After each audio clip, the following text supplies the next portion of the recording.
shadows loom, we plant a seed. The sun comes up and the flowers bloom. Truth shall be freed.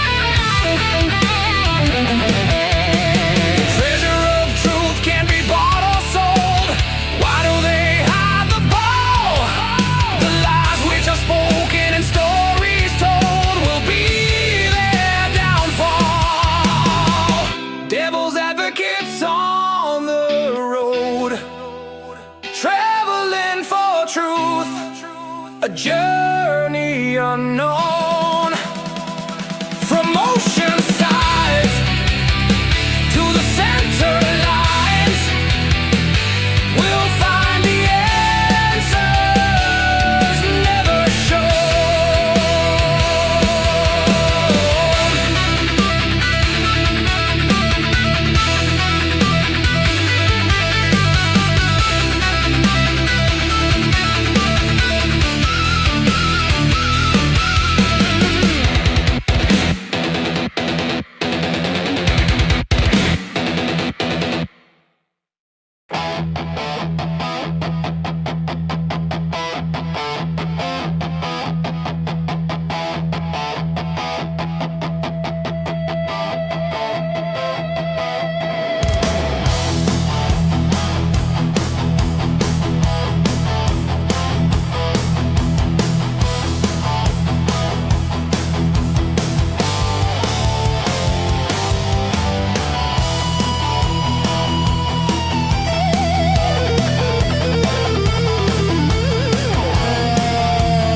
sun comes up and the flowers bloom, truth shall be free.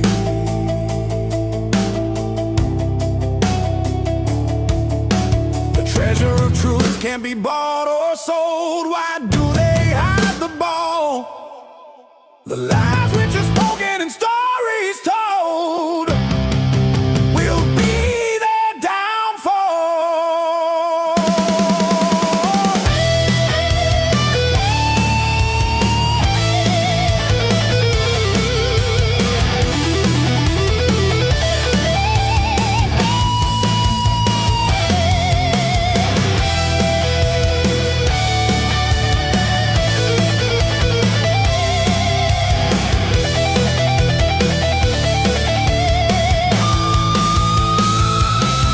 Devil's advocates on the road, traveling for truth, a journey unknown. From ocean sides to the center lines, we'll find the answers never shown.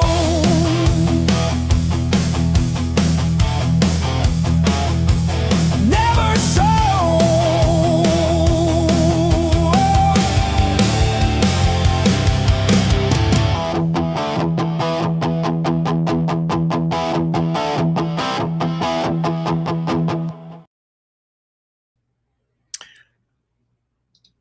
All right. It took me a while to get my crap together. Welcome to a Saturday night. Pretty sure it's Saturday night. Dang it, man. The days just run together on the Crimes After Dark show. Thank you so much to those who are loyal to the show and coming tonight. I know there's a lot going on and everybody has to make their decisions, and I get it. So thank you for checking us out tonight. I think we had was NZ, was somebody from New Zealand here? Was that New Zealand? I saw NZ, I saw Bree. We got some people that we may have some people who are just checking out their first live. So welcome, thank you. And I hope that you will enjoy choosing us tonight. Thank you again for all those who make us a regular part of your evening. And I'll get Robin right on stage with me. I'll put the banner away. How you doing, Robin? I am doing well, thank you. Hang on. got a little I noise thought going on. he was going to hack up along there. Oh, yeah, fair enough. Yeah. So Yeah, anyway, Angel Girl from is New Zealand. So thank you very much. She's here quite a bit, and we appreciate you spending your morning with us. I know you said it was a little cold and rainy down there right now because this is your winter. So you guys are the opposite of us. So you guys are having your cold weather right now. So stay nice and warm, get your cocoa, and hang out with us here in the den. Yeah, this is a it's a struggle sometimes, Robin. We're beating our heads against the wall on this Idaho 4 thing. We have all these things that just every single day there's something new. So I go live today and there's brand new interview. It just came out. So that's what we're going to talk about. I haven't seen it. I don't know where everybody finds the time, but everybody that on my team has already seen it and told me that it's good. It's worth watching. So you and I are going to watch it together. I know you didn't get to because you were working today.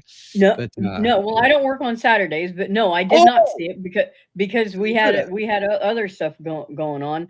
So we are virgins to this interview. So yeehaw.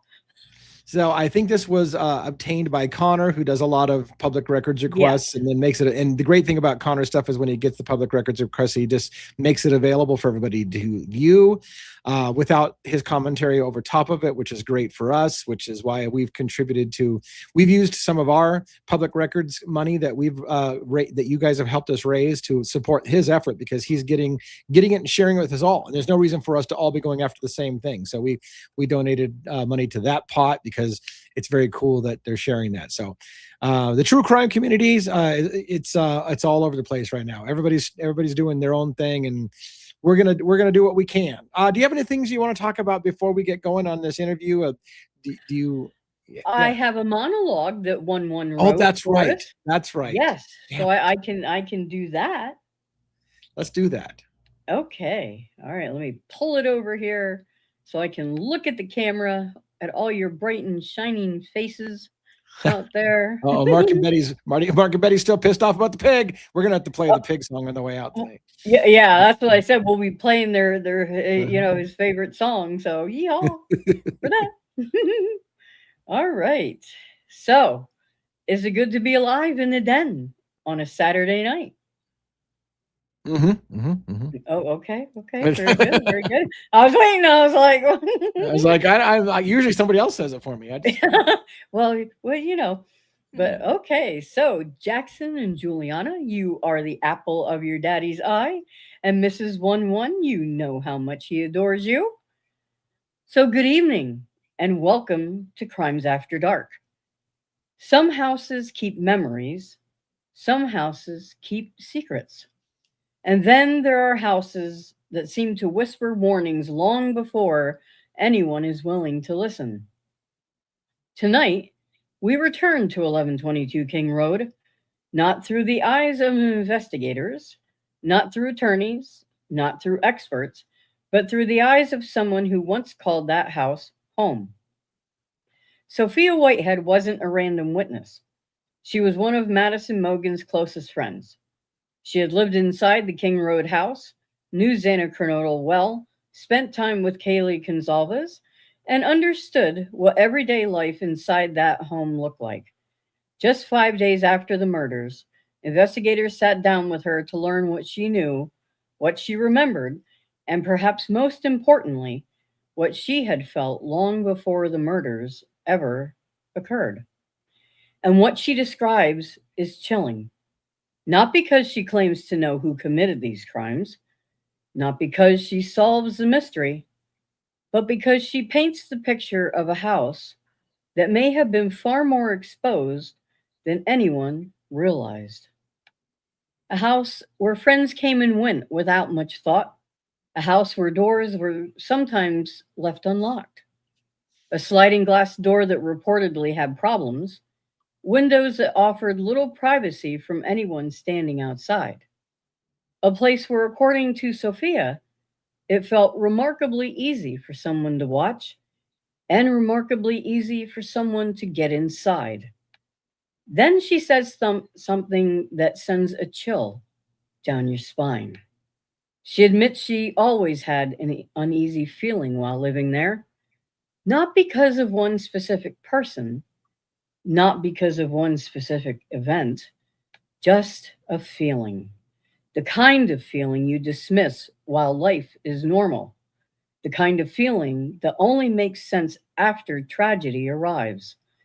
She recalls strange encounters with unfamiliar men who seem to appear again and again. She discusses incidents where Kaylee reportedly felt someone had followed her. She remembers conversations about a shadowy figure outside the house. At the time, they were isolated moments. Today, they are pieces of a story that continues to be examined. Then comes the account that still captures the attention of so many.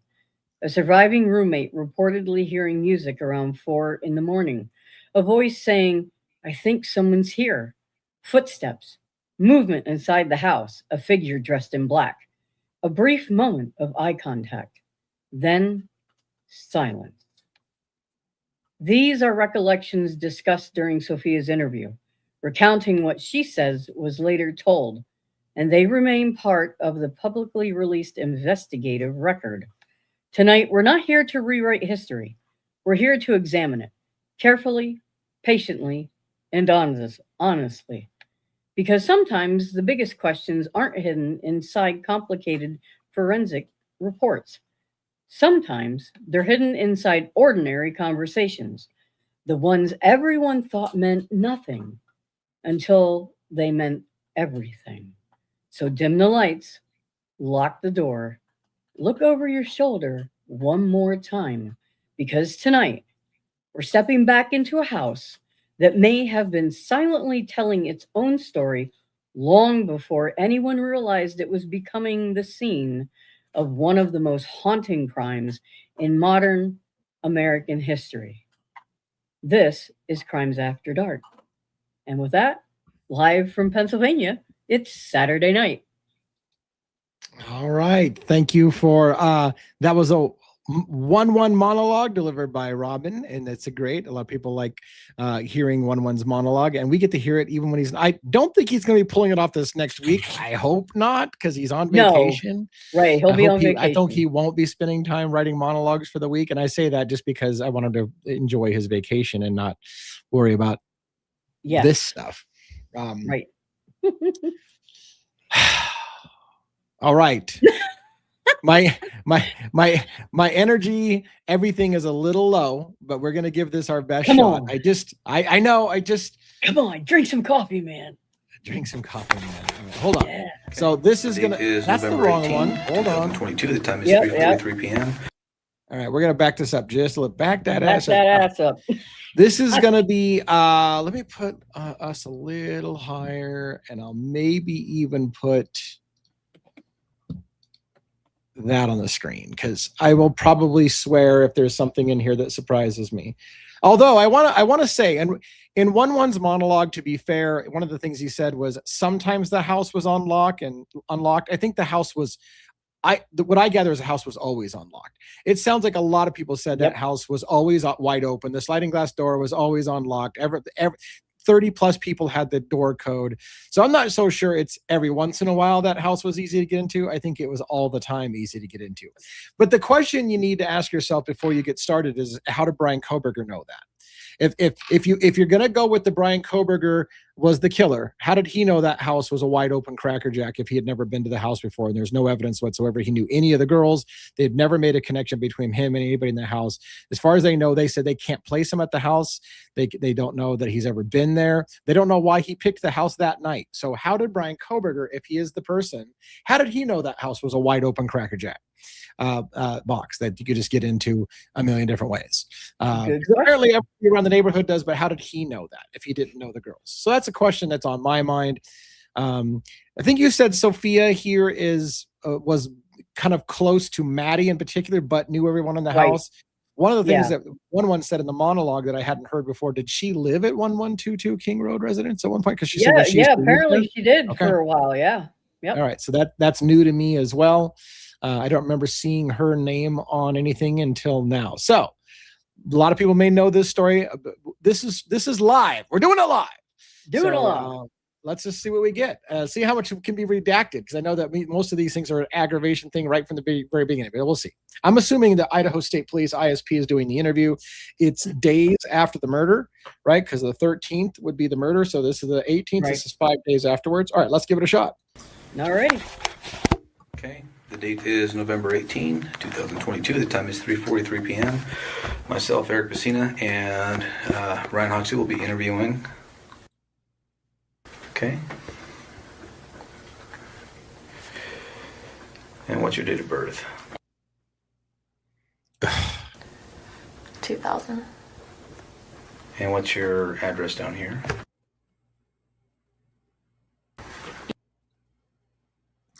Now, when he says down here, is she? I'm curious. Is she out of town? Is she in Boise like most people are? Is she? I'm assuming that she's not in Moscow at the time. No, I don't believe so. Yeah. And if her birthday's in 2000, that makes her 22 years old at the time of the murders, approximately. So I think her birthday was in 2000. So just for reference, she's the same age as the girls. And it may be being conducted, I'm just guessing on the fly because I'm doing it live, outside of Moscow, but we'll see. Yeah. Okay. Idaho. And what's the address up in Moscow? That one. So yeah, so they're somewhere else. So down here is where they're doing the interview, and up there in Moscow, he wants to know where she lived up there. So clearly the interview is being done somewhere else. Yeah.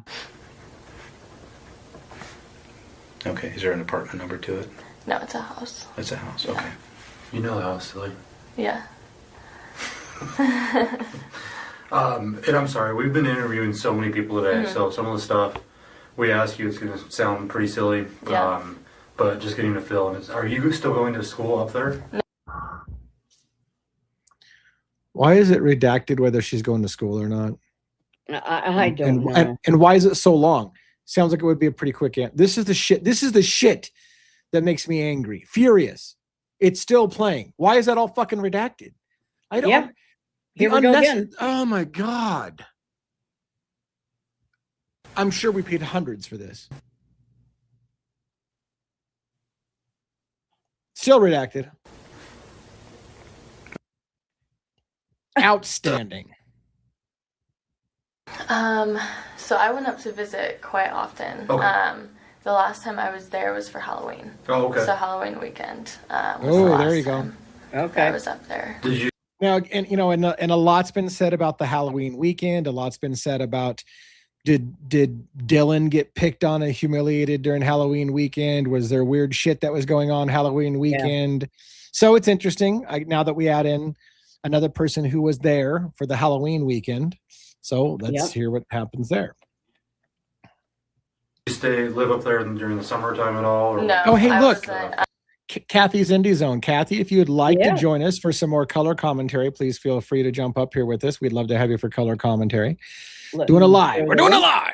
Yeah. You can help be my other half of my energy that I left in the other room. You mean we'll her and I will be your energy? Well, yeah, you're not the other third. There you go. You're if she comes up, you guys will be the 2/3 of my energy. Oh, Correct. we're doing fractions now. Cool. Well, yeah, because you're right. You're right. It wouldn't be the other half. It'd be you're the other half. She'd be the other third, and then you'd be a third. Yes. Anyways. Yeah. All right, let's keep One going. would be proud of us doing fractions. Right? Exactly. He's a math guy.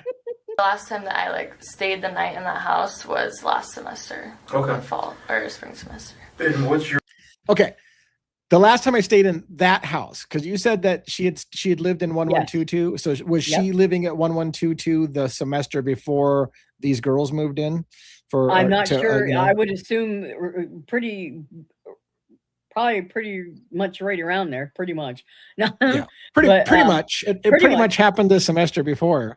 Yeah. Right. Yeah. Let's keep going. Your relationship to the girls in the house? So Maddie was my best friend. Okay. Robin, one of the things that drives me nuts is how many people claim to be somebody's best friend. I know. I mean, I read the entire book, When the Night Comes Falling, which said Kaylee and Maddie were best friends. They were each other's best friend. Now this girl's her best friend. I also heard the former roommate who moved out was maybe their best friend. And Ethan had about 17 different best friends. We've interviewed every single best friend of Ethan. New interview by his best friend. How many fucking best friends do these people have as an aside? Well, everybody's their fucking best friend. Everyone who talks is I was their best friend. Well, I can't say that that's unusual. I mean, I in my life have had several best friends at one time. Like it just like when you have a close knit group, you can have more. But 17's a little much. But so maybe it's that there was a lot of people who were best friends with Maddie, a lot of people who were best friends with Kaylee, and then cross friends, and I don't know. So I'll move on. I swear to God, I'm going to move on. But maybe we think things differently. To me, you can have lots of friends, but you only have one best friend. The best friend is the best friend. It's the friend that is the best out of all your friends. You don't have 17 best, but that's me. Maybe you're right. Maybe most people say I got 17 best friends. To me, you can only have one best friend. There's friends, and then there's your best friend. Your best friend can't be 17 people. But I could be wrong. I digress. Yeah. Right, I'm sorry. Yeah, I am sorry for that. Here, give me 1 second. Yeah, look at some. Oh, there's Kathy. So I don't know. She started to cry when they asked about being best friends, and she made a little bit of noise. And I guess maybe he's getting some tissue for her. Kathy, you got a tiny bit of an echo, but welcome to the stage. Hey, Lee. Hey, Robin, can you hear me okay? yes, Yeah. yep. Okay, great. I had it up really high. And I think the Sorry. echo's gone. So yeah, I think we're good. We're golden. Yeah, I'm so glad you're playing this because I haven't had a chance to watch this video. Oh, good. We're doing it live. We're doing it live. Excellent. All right, let's do it. Yeah, she's crying. And then Xana, I met her through there. I was really close to Xana. Kaylee, I wasn't as close to.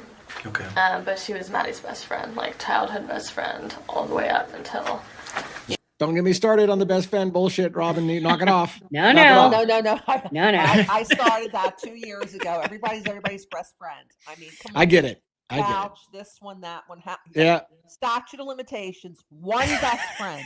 One. I think there's one best friend. But I'm the outlier, I guess. That I mean, you to be fair, this girl said that she's Maddie's best friend, but Maddie is Kaylee's best friend. So maybe there is difference of opinions on who's besties. So that's fair. All right, we digress. Yeah. Xana was? Kaylee. Oh, Kaylee. Yeah. Okay. So Kaylee, I met through Maddie. We were never like extremely close. Me and Kaylee weren't. Okay. But of course we hung out, quite a few times with Maddie. And then Ethan, I actually never really got the chance to hang out with him.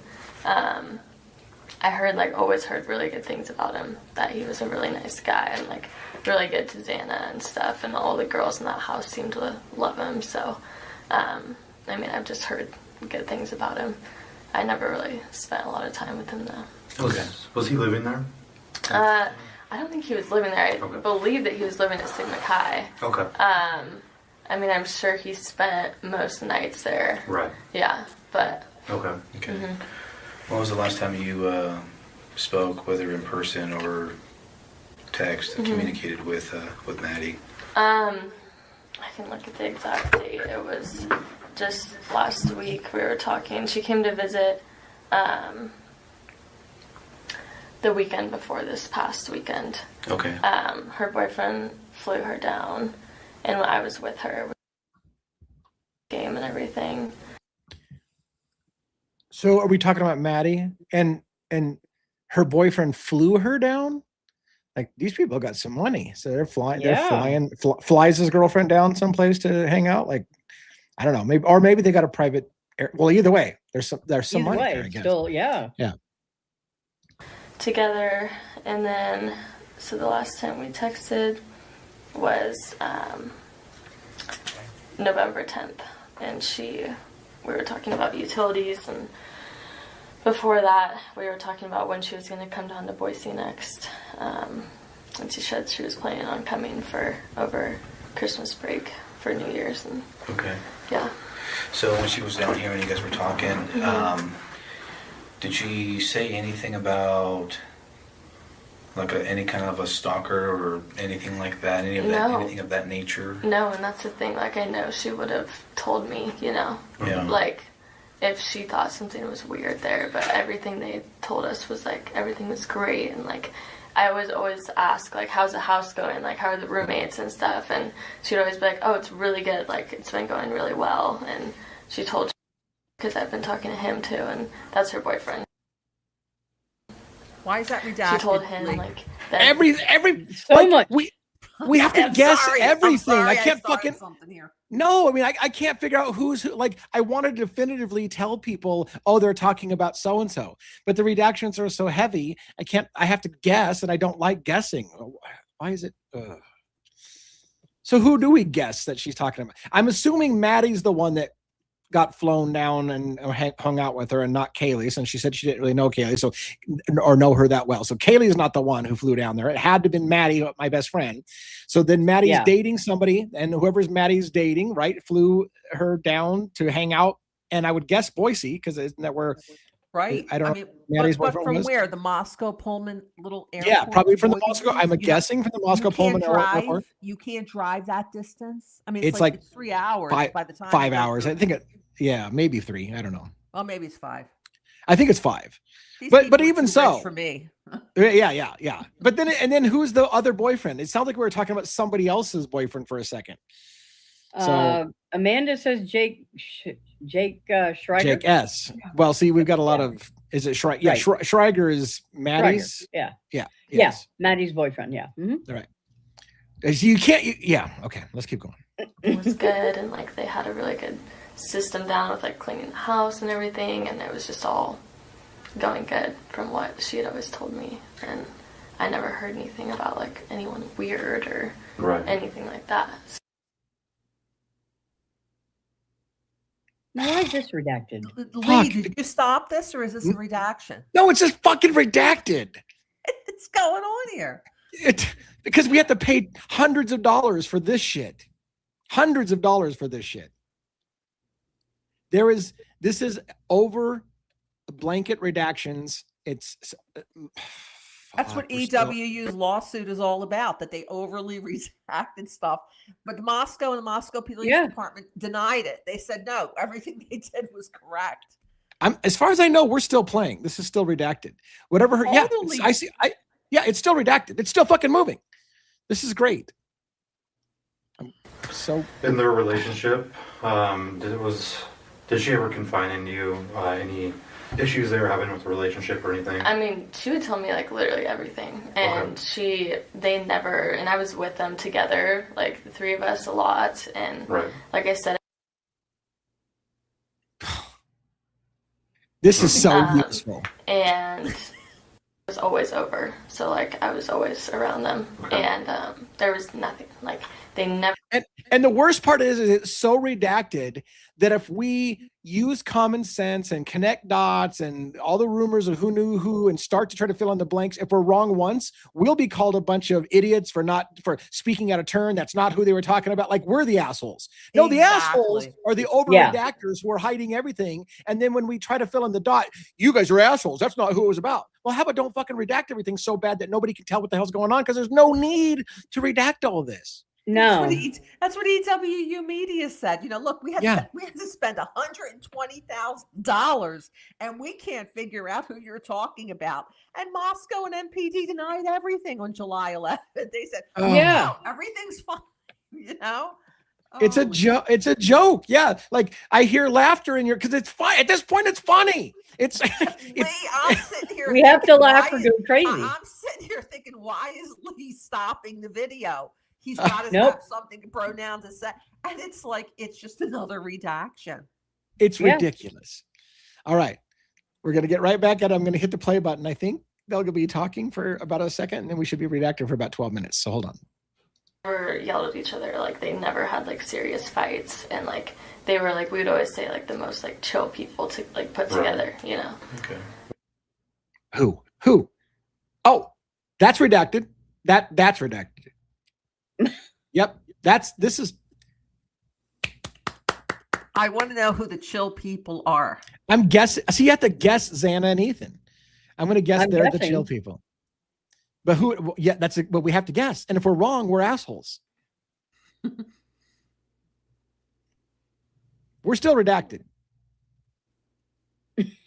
And we're still redacted. This is great. Connor spent what for this video? I don't know. I mean, it's not even, you don't even see video. This is just audio. And half of it, 3/4 of it is redacted. It's still playing. Oh my God. I'm going to wait until I hear a sound before I pause, because it's still redacted. Yeah. Okay. You tell me, look, redactions are to hide PII, personally identified information, like somebody's social security number or phone number. Nobody takes that fucking long. That conversation cannot be that redacted. It's not covering anymore someone's personally identified information, like their bank account number or their phone number. That it's too long. That should be a little blip. My phone number is redacted and my address is redacted. You don't redact solid minutes and minutes of stuff. It's ridiculous. May I make a speculation here? Complete speculation. I don't know it, but we were led to believe that Maddie had a young boyfriend, right? We know thus far that she was being flown down from the Moscow Pullman airport, which must have been super expensive. It's not like, oh, you're going to Seattle and you're flying. You're flying from Moscow Pullman, tiny, tiny airport, to Boise, and it's all redacted. Did she have a second boyfriend? Yeah, I don't know. I don't know. I mean, I'm trying to think of the nearest bigger airport near you, and it would be Spokane. Spokane, Washington would probably have your nearest, I think, big airport, other than Boise Airport itself, which is not big, but bigger than. But yeah, it's a tiny airport at the Moscow Pullman airport. So, and again, so they either would have had to pay a hefty amount of money to fly her, or that family owns their own Cessna and dad or son, whatever, boyfriend flew up there, picked her up and flew her back. Either way, it's money. So But why? I don't Why know. redact if this is just Right. we're speaking about two young people at 21 and I don't know a Jack. What's his? I mean, there were so many Jacks, John, Jack in the Box. Yep. I mean, I can't keep Yep. straight. But it's like, why redact everything just to speak about a normal relationship?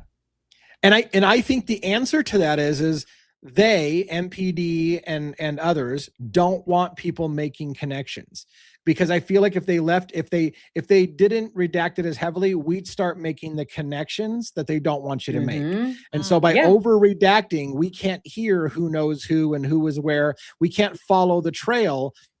That's why I think they're doing it personally. I think because somewhere in amidst all those redactions are pieces that would start fitting together if we heard it all. But that's just me. I believe Jake, well, Tiffany Marie says, I believe Jake was at another location and he flew Maddie out there, possibly Jake's family. Right. Maybe. And it's, it's money. Well, not tons and tons of money, but not everybody can afford to just fly out your girlfriend because you want to hang out with her for the weekend. So. Exactly. I couldn't. Yeah. So she lived up there all summer long. Yes. Yeah. Did she have a job nearby that she worked at? She worked remotely. Okay. Yeah. For who do you know? I don't know what company it was, but Okay. I know that she's been doing a remote job. So I'm gonna guess, didn't Maddie work at the Mad Greek? Yes, so they've got to did. be talking about Kaylee sir. now, because we know Kaylee was working remotely. So now again, we have to guess that now we're talking about Kaylee because Kaylee is the one that works remotely. Maddie was working at the Mad Greek. So, or was Maddie also working remotely? When did the conversation split from Maddie over to Kaylee to the point where now they're going to redact the introduction into the section where Kaylee is working? You're right. The only person that we know about who worked in that house remotely was Kaylee. Yeah. So why redact this information relative to Kaylee? Because I don't think they want you making connections and putting it together. Yeah, I would agree with that. All right. Let's keep going. She was doing it over the summer. Okay. And she was also doing it this semester. Okay. Yeah. Any other side gigs or anything? No, and so she would be home a lot of the time. Okay. Like she was the one that was home a lot because she didn't have to travel anywhere, like go anywhere for work. And she was staying with my best friend. Hannah? Was there a sounded like it? It sounded like It did sound like there was an H sound there that I imperceptibly discovered. But then she said, "Here we go again, best friend." I was staying with my best friend. Well, I thought your best friend was not. So, which one is it? Whoever she's speaking of, Sound like he's popping up the hairball. whoever, we just learned she spent a lot of time in that house, presumably 1122. Oh, whereas maybe other people might have had to go to work, leave. So now we're finding out that Kaylee is spending a lot of physical time inside that home. Well, so maybe not, because here's the shit. This is what Tiffany says. Maddie also worked remotely and worked at. So again, we have to guess that they're talking about Kaylee because, as far as we know, she's the only one that had a remote job. But if now Tiffany says, and I don't know what her receipts are, but Tiffany says Maddie also worked remotely. So could we have never switched from Maddie? We don't know, because that's the whole point. We don't know. These stories are ridiculous. We can't even figure out what happened, because when we're hearing it, we don't know if we're talking now about Kaylee or if we're talking about Maddie. Or both. Who are we talking about? Or both. Right. Tiffany Marie, Right. Are you possibly referring to, because I read somewhere that Maddie did some marketing work, so maybe she worked at the Mad Greek and also did some marketing and public relations for the Mad Greek, maybe from home. Now we've got to start now speculating, but I'm just wondering if that's what Tiffany Marie was referring to. Now, Amanda, I think, wants me to back up so she can hear what I think she wants to hear what we thought we heard with the Hannah. I don't know. Did you hear her start to say ha? It sounded like she was starting to say Hannah. That's what it sounded like to me. But Could I back up enough to catch it? Because I don't know how far back it was, and most of it's redacted. You must, Lee. You must. I must. Maddie. I must. Maddie, was it Maddie living with Hannah at one time, Amanda? Wasn't it Maddie that had the connection to Hannah, perhaps? Well, if that's the case, then wouldn't Maddie's best friend Samantha, whoever, Whitehead or whatever her name is here, she would also then know Hannah, you would think. Yeah. And again, this is what I'm going to go insane. We don't even know she said to Hannah. It sounded like she started to say "huh," and because I know a Hannah involved in the case, my mind went there.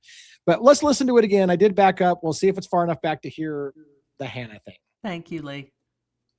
And she was staying with my best friend. Okay, I don't know. Did I get maybe I heard it? Like, did I even hear enough to get a hand? I thought I heard a hand the second time I heard it. I'm not sure I heard it. I'll try one more time. All right, backed it up a hair. Okay. Like, she was the one that was home a lot because she didn't have to travel anywhere, like go anywhere for work, and she was staying with my best friend. I kind of hear a.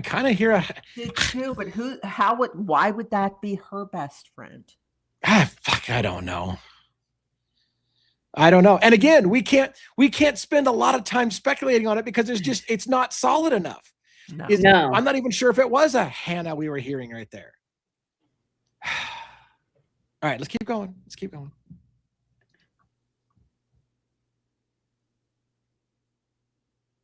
Oh, it's redacted right now, I think. I was waiting. Once we get towards the end, I'll probably ask you for some phone numbers just in case we don't. Yeah, that's fine. Yeah. So, and Kaylee were staying in the house over the summertime. Somebody and Kaylee, and it again almost sounded like to me. But am I just making that? Is my mind matrixing that shit in there? Is it not there? I don't know. I think I hear an H as well, and that's not because you're saying it. If it was Maddie, they don't have to redact it. They're allowed to say the victims. That's why he says Kaylee's name. So it wouldn't be Maddie. It wouldn't be Maddie and Kaylee are staying in the house because he wouldn't have to redact Maddie's name. It's somebody else's name. It's not Maddie staying with Kaylee at the house. Is it Hannah? Or is it the other roommate that moved out? What was her name? When did Hannah die, though? Hannah died much earlier than I think. 2021? Yeah, Ashland. Didn't Ashland could be Ashland, yeah. Oh yeah, Ashland could maybe sound like okay. Could be Ashland Couch. Yeah. But you know what? We don't know because it's fucking redacted. So, all right, let's keep going.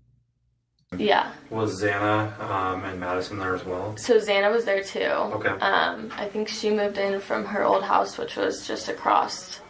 Like, I don't know how to describe it. It was also on King Street. Okay. I believe Xana moved from 1118. That's what I think Xana was. 1118, which is a house right beside 1112. Yeah, it was right beside it. You can walk out the back door and right into 1122. They're right beside each other. There's that walkway. 1118 butts up against 1112, those two houses, and there's a walkway between those two, and that's right there. Both of them touch the property of 111 or 1122. And that's where I think that's where Xana's staying. At one point, it's where Hunter's girlfriend Emily was staying as well. And maybe Hunter himself, according to some. So, but Emily's name is actually on the lease or on the paperwork. I think Xana's name is also on the paperwork. And people who are listening, if you don't know, you're like, what the fuck are they even talking about? I get it. It's super confusing. But anyways, let's keep going. Like right down from ours, like right down the hill. I think I've got it. Yeah. You got it? Yeah, so Xana lived... I'm sorry, I'm not familiar with the area, so that's okay. You pointing this out is just going to show me on a map, but... So, okay, yeah, so here was our house, and then Xana's was right here. Oh, just right here. You know what? I'm a visual kind of guy. Let me show you what they're talking about. Yeah. Maps.google.com 1122 King Road residence. I will show it to you like a boss. All right. I'm going to put this on the screen. Ooh. You know what I need to do is not have all my personal information. Make sure I don't have any nasty things on the camera. Okay, that should be good. Should be good. All right. All right. Oh, okay. All right. See this? Mm-hmm. This right here is 1112 King Road Residence. That's no longer there because they tore it down. This is King Road coming in from Taylor. There's Queen Road. The whites are over there. These are the Queen apartments with the walkway on the ramp down into the back here. This right here, 1112, is the famous camera that faces out the intersection, right? This is the house. Okay. This is 1118 that Xana stayed in before moving here. Emily Alant stayed in before moving here. I ask a question, Lee. The 1118 house, is that where the Hunter Johnson girlfriend lived? I can't remember her name. Yes, Emily Alant. Yeah. Okay. Emily Alant, yeah. So she lived there in that 1118 house along with Xana, maybe the year before? Yeah, like Amanda says. Amanda has the actual paperwork that showed that Emily's name was on this house.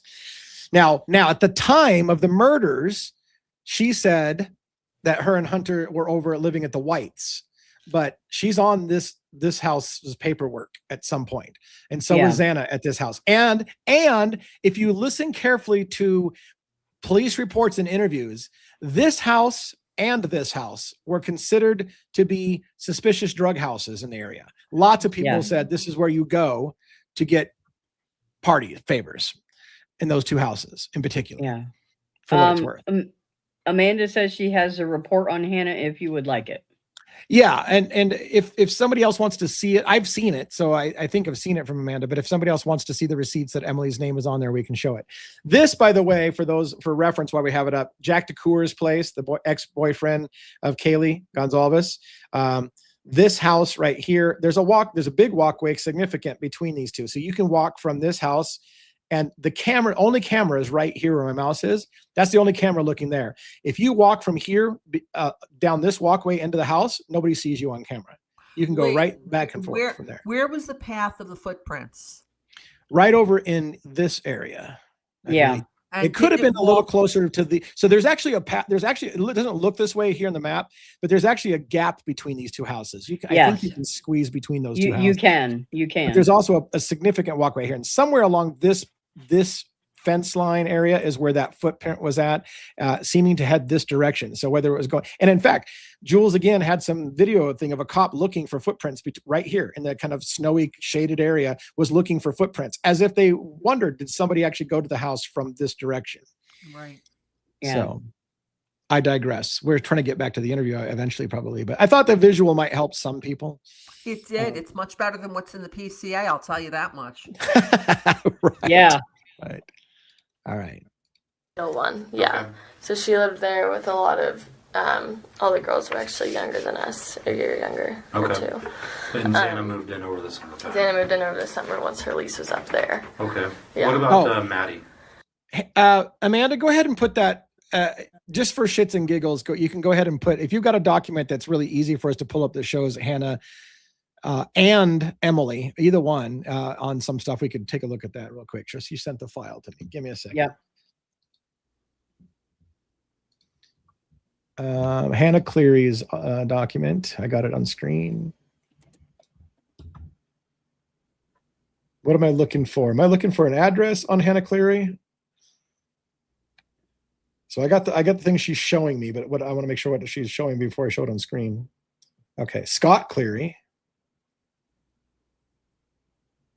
Oh, nature, death unattended. What's Amanda say? Oh, I'll just show it on screen since I'm talking about shit that you guys should just, I guess, see. So this is a Moscow Police Department record on the address of 229 Baker Street in Moscow. Last name Cleary, first name Scott. I'm assuming that's her dad. Some familiar names there: Jason House, Dustin Blaker. Yeah. Yep.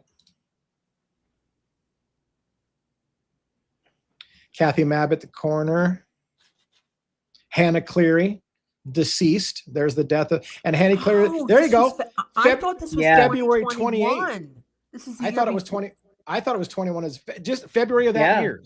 February of that year, yeah. There's freaking rumors out there that Hannah's death or Kaylee's death was a retaliation for what happened to Hannah, that somebody had driven Hannah to suicide or something like that. That was one of the rumors. Anyways, again, the rumors are a dime a dozen, doesn't it? Yeah, because here, sleep aids, right? So the story was Hannah Cleary had overdosed and killed herself on a suicide. But some have said the suicide was induced by hazing or taunting or bullying, right? Perhaps by pretty girls that were teasing her or whatever, and did it drive her to suicide, and did it get covered up as just a suicide when it might have been kind of like a little bit more involved than that. Can I ask a question? Just a rhetorical question. This campus is relatively small. You know, it's not like, let's just say, Berkeley or one of the universities back east where there would be, you know, tens of thousands of students. How many young people died in this year from the time that Hannah did through? We have the one youngster who was found in a river, drowned, right? Yep. We had the one who worked as a journalism major who went up to, was it Seattle, and passed away up there. Yep. And then the Fort King Road. And there's another one. There's a kid that froze to death, that was drunk and wandering around and tried to get into people's houses to keep warm, and he froze to death. They said that was around that same time as well. But I would really love to see statistics from this little campus. I mean, how many students could there be? A few thousand? Yeah. And they've had the 4 at King Road. We've had Hannah on February 28th. We had the youngster who was found in the river. The one up, you're saying, froze. And then, I mean, how many? Yeah. Very unusual, in my opinion. It is. There's a lot of deaths, and I'm not saying this happened, so I got to be careful, but places can be inclined to rule things suicide so that they don't have a high murder rate and they don't have unsolved cases. So if things could go either way and it kind of looks like a suicide, but maybe has mysterious circumstances, there's an incentive to mark it as a suicide. So it doesn't go down as an unsolved murder, or it goes down as a solved murder. And then you've got a problem because you've got a murder rate that people are concerned about sending their kids to the campus. But it's a lone wolf who has no ties to the University of Idaho. We seeing a trend here? I mean, just out of a rhetorical question. Are we seeing a trend here? All right. People are complaining they can't hear Kathy. Let me get Kathy booted up a little bit. Can you hear me I can hear you. I can hear you fine. But let me. I'm going to turn your mic up on my side, so I think everybody will hear it louder. So go ahead and speak again and see if people I was just rhetorically asking: are we seeing a trend here when it relates to no connections whatsoever to anyone associated with that university? We have the 4 on 11/22. We've had one Hannah, February 28th. We had the youngster who, in the river around this time too. The youngster who froze, as you've said, Lee. The one who went up to Seattle with 2 people arrested, and there's no connections at all. University of Idaho. Right. With this small little university. Again, just speaking rhetorically here. Yep. Caden Young was another one. Yeah. Hudson Lindo. Caden. Yeah. And Hudson. Which one was it? Caden that was the one that was up in Spokane, the fentanyl overdose? And I think so. Right. I think maybe. And Hudson Lindo was the one that drowned in the water, found in the river. Caden Young was OD'd in Boise, but I think it was related to Emma and Demetrius, and it came out of Spokane, I think. And that was so weird how they were both arrested. Then suddenly, now you're let go. Yeah. But all of these are just weird coincidences. So let's just, I mean, like having two Moscow Police Department officers mere steps away where a multiple unaliving is happening. And I mean, how many coincidences does the public have to accept regarding, what happened at King Road? Right. Yeah. All right. You ready to keep going to this interview? I mean, half of it's going to be redacted. So how bad Redacted can it be? interview. Yes, sir. She did not live there this summer. Okay.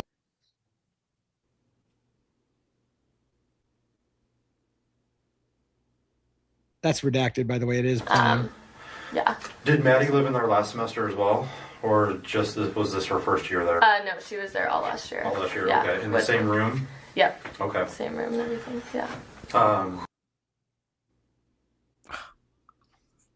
Awesome. I'm sure that was important to redact. Probably a phone number or birthday that lasted for 17 hours to explain.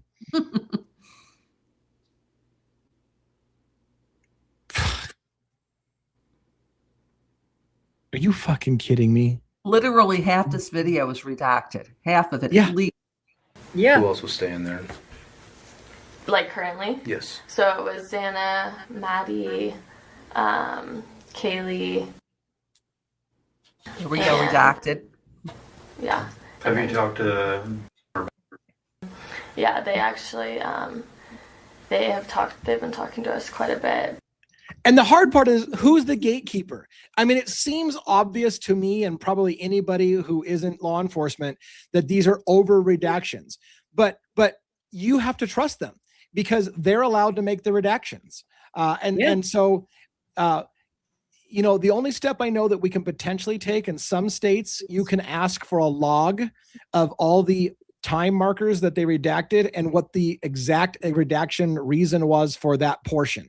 So we could push and say, this video, please explain all redactions and what was the redaction excuse that you cite, what law says you're allowed to redact that. And if they use a blanket redaction to do the whole thing, just one thing, they've got a problem. If they come up with, well, one time it was they were talking about their, you know, their family's social security number, another, like they should have to, at least according to what I understand, cough up a log. But they already say that they're inundated with requests and they can't keep up with it all. They need extra help and they need more money because they can't keep up with all the requests as it is. So what do you think the likelihood that they're going to give you the log of what redactions they're using all through this video? Yeah. All right. Now, like back home. She lives. Okay. Which one was? Okay. Yeah. And so I believe she's back there now. But we've been in contact with her quite a bit. Good. Have Yeah. you holding up okay? Okay, it sounds like to me that they've been in contact with at least one of the surviving roommates a lot. It sounds like it, but how the fuck do we know? Because we have to play guessing games. I'm still playing it, by the way. I haven't paused to have this I conversation. thought you paused it, Lee. No. You were closest with Kaylee. Maddie. Sorry, Yeah. gosh. I Yeah, didn't it's know okay. that. How long have you known her for? Maddie I've known since she very first came up to U of I, pretty Okay. much. So that would have been... Okay, so for Yeah. quite a while. Yeah. Has she ever had any issues with anybody up in the U of I area? No, I mean, not at all. She was like the most like anti-conflict person ever, like that I ever knew. Like we never fought. Like she never fought with anyone. Right. Never had issues with anyone. Heard she was a very friendly person. Yeah. Pretty outgoing. Very friendly, very outgoing. Got along Yeah, with everyone. yeah, and that's kind of how they all were. Right. Like, just yeah. No one issues with Xana or Kaylee or anything. No, I mean Xana was a person that just like she didn't even care enough to like be like mad at someone, you know. Like Right. she was just and How about her? like I didn't get to spend nearly as much time with them as I have with the others. Mhm. It felt like he said Hunter, but again, I have to guess. But maybe he was asking about Hunter and Emily. I don't know, but maybe he was talking about Dylan and Bethany, the other survivors. I don't know because it's fucking redacted. I thought I heard from them, but I shouldn't even say what I think I hear. I shouldn't say because it's ridiculous. So like, Okay. yeah, and so you know she's always like someone that I've always gotten along with really well. Same with Right. like Okay. a really honest person, and The survivors. I mean they all are, and yeah. So Leading up to the game day, did the girls ever have a party up there or have a bunch of people over at the house? yeah, and they did. Told us that on Friday they had people over because there was a Pi 5 formal that was happening. Okay. So they had but they said that they kept it pretty intimate. And there was a big thing at the Pi Phi formal, was that where the fights and stuff like that happened that night, or was that the Alpha Phi formal? I think it was the Alpha Phi. It might have been the Alpha Phi formal. But sorry, Lee, everybody gets along with everyone at all times. I mean, we heard the same from Ethan's best friend. Oh, no, he doesn't. I mean, just imagine when they're, I'm sorry, not to speak, throwing shade at anybody, but if you're 18, 19, 20 years old and you're drinking, things could, your temperature might get higher a lot quicker. But nobody ever had a dispute with anybody. Everybody got along. Kumbaya, my friends, 24/7. Is this believable? No, especially when other people say there was fights going on that weekend and multiple fights. And so, it just, everybody's super nice. Yeah. They're all super nice, Andrea. They're all super nice. Everybody's pretty much super nice in Idaho. All right, let's keep going. Everyone they knew there. Okay. They weren't no random people showed up. It wasn't out of hand or anything. So it seemed like they were close to everyone that was at that party. Okay. Yeah. And that was with what fraternity? Pi Phi. Pi Phi. Yeah. Okay. The sorority. Yeah. Oh, okay. There were no issues that night or anything. That was Friday night. Yeah. Okay.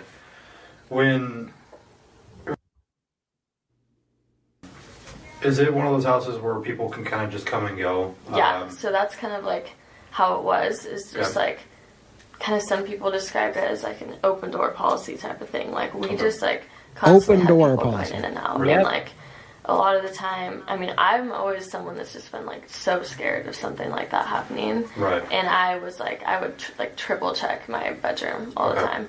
But I know Maddie would leave her door unlocked all the time, and I would always tell her lock your door, Right. She was like, no, why do you lock yours? And I was like, because I don't know. You never know. Yeah.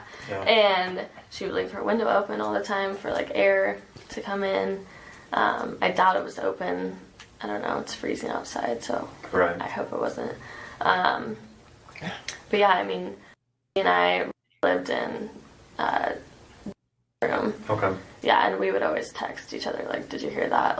We were both very aware of what was going on. Okay. And there was a lot of times where we heard footsteps and stuff, and we would just kind of blow it off you do. You're just well, someone has someone over, or it's another one of the 5 roommates living there, Right. So I don't know. Were there any issues when you lived up there, such as a stalker or anybody breaking into your house? I mean, no one breaking in ever. Okay. There would be times where I would wake up and I would see that the sliding glass door was unlocked, but it was kind of something where maybe we had people over the night before and just someone forgot to lock it. Okay. But we would all be guys, we really need to keep that locked, But that happened several times. Did Maddie mention anything about them leaving within the last couple of months, either going to the store or going out of town and then coming back home and then finding the door open? Told me that happened once. Objection, leading the witness. I'm not sure where they went. But she said that Kaylee and her they were always pretty good at locking the door. And they came back after they had all left together, and the kitchen slider was left open. Was that a pretty common door for everybody to come through? Our close friends would come through that one, and the girls that lived right down there, they would walk up the hill and.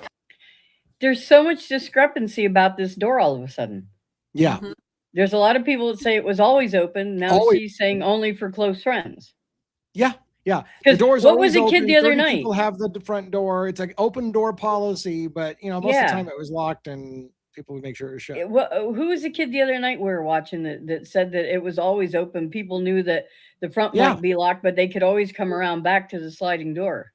Right. And I mean, the rental agent who was interviewed by ISP said that front door code hadn't been changed in over 2 years, nor had it been serviced in 2 years. So it's all the people who live there, 20 to 21, 19 to 20 had the same code, and all of their Right. friends, even JD said too many people had that code. So, Yeah. okay, so the back door is locked, and so the back door is open. What, Robin? Oh, I'm Right. sorry. If you're not a friend, you can't come in here. You know, I Right. mean, if the back door is open, it's going to be open for It's anybody. who's right. back there. Anyone can walk in. Yeah.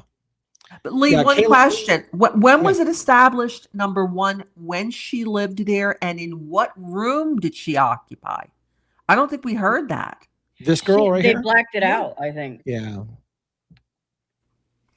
Okay, I mean, so she did say that she was. So again, you could infer, but maybe it's a bad inference, that she's best friends with Maddie. Maddie's been there the previous semester, had been there the year before, right. and had never stayed had stayed in the same room where she was at. So did she share the room with Maddie before?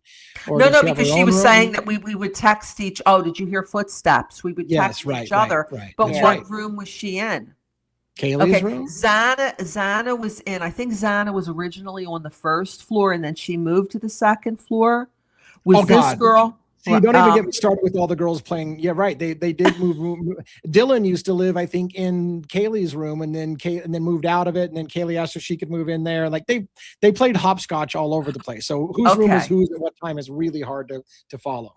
So Claymont is saying that he thinks that she lived in This Kaylee's girl room. probably lived, and that would make sense. She'd be right next to Maddie, because if Maddie never they're changed best rooms, friends. then they were probably across the hall from each other on the third floor. Did you Probably hear something? But we have to guess. We So have to guess. Okay. because it's all redacted. Okay. Come through the kitchen a lot of times. Okay. But for the majority, like, people would usually use the front door. Okay. Do you remember roughly when that may have happened? And by the way, I know you were making this point, Kathy, but I need to back up. Anybody who lived if that house code, the door code, hadn't been changed in 2 years, anybody who previously lived at the house and moved out still has the code to get into the house. Plus Right. So all their I know friends that- who they might have I know given it that- to. Right. And I know that can't happen because the killer came by a car and didn't go, and nobody came in the front door. We've already established that, because that's apparently a fact set in stone that cannot be moved. But anybody who lived there before could have had the door code and gotten in. But again, because Hippler knows that the killer came through the sliding glass door and came by car, then it can't be anybody who had access to the door code. Objection, had to be- Judge Hippler. You don't know what you're talking about. Sorry. Right. I'm overruling that. He was way out of his lane to make that statement, in my too opinion. much. Too much. Yep. Over the summer, Kaylee was in Xana's room and then moved up to her room, and the other girl didn't come back. Kaylee was in Xana's room. Yeah, right. Because I think, Ashlyn Couch had a room, and then she moved out. Then several girls jumped rooms. It seems like it's Dylan. Yeah. Dylan 100%. got Ashlyn was on the first floor, 100%. Yes. She was there Right. a short period of time. Her mother was a real estate agent, and she realized that it was a problem. You know, she's on the first floor. There's cars coming and going, very little privacy, and she supposedly moved out. So Ashlyn is on floor 1. Which Yes. room? Unknown at this time. I think probably the guest room that was open and no longer it was just being used as kind of like an office space, is what I guess. And so Bethany had one room down there. Ashlyn had the other room. Ashlyn moved out, leaving that room vacant, and that room became kind of just a office couch room with a computer in it from time to time. golf clubs. I'll just leave that. receptacle, I'll just leave. It's just a room. It's just a room with a bed in it. And Yeah. golf maybe- clubs. and the golf Yep.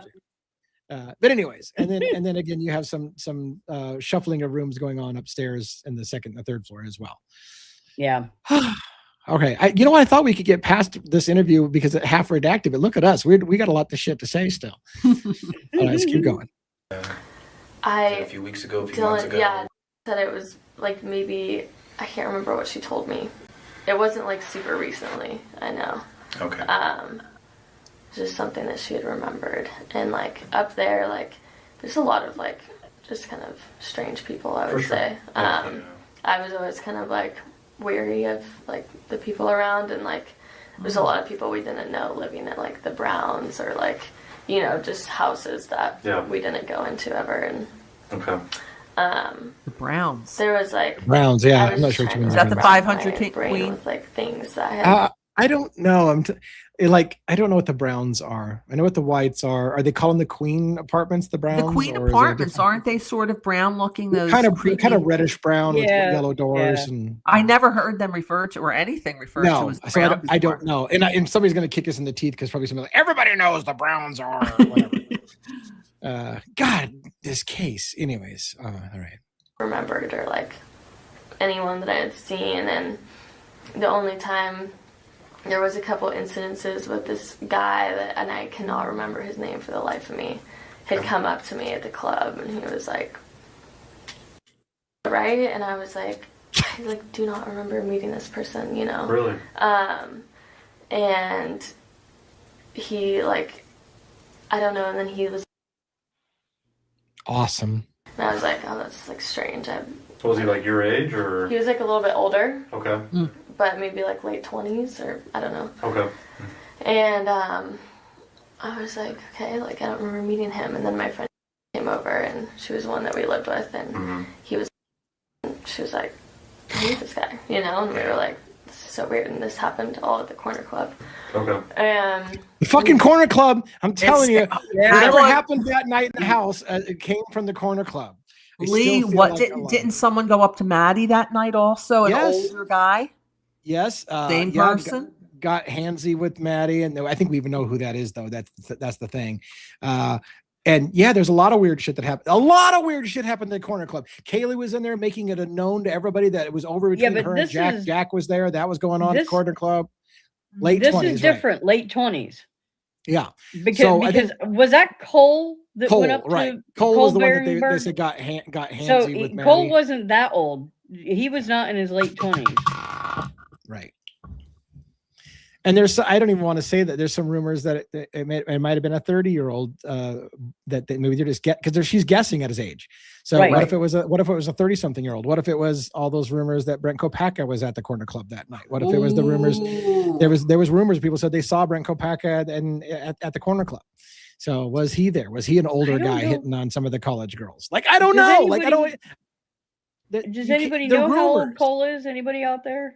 Maybe he was older. I don't know. Cole is older, she said. Yeah, Cole wasn't. I think Cole had graduated and had moved out, and I think he was out of the area. I think. See, there's so many stories. I know I'm going to get every shit twisted. I shouldn't even talk anymore.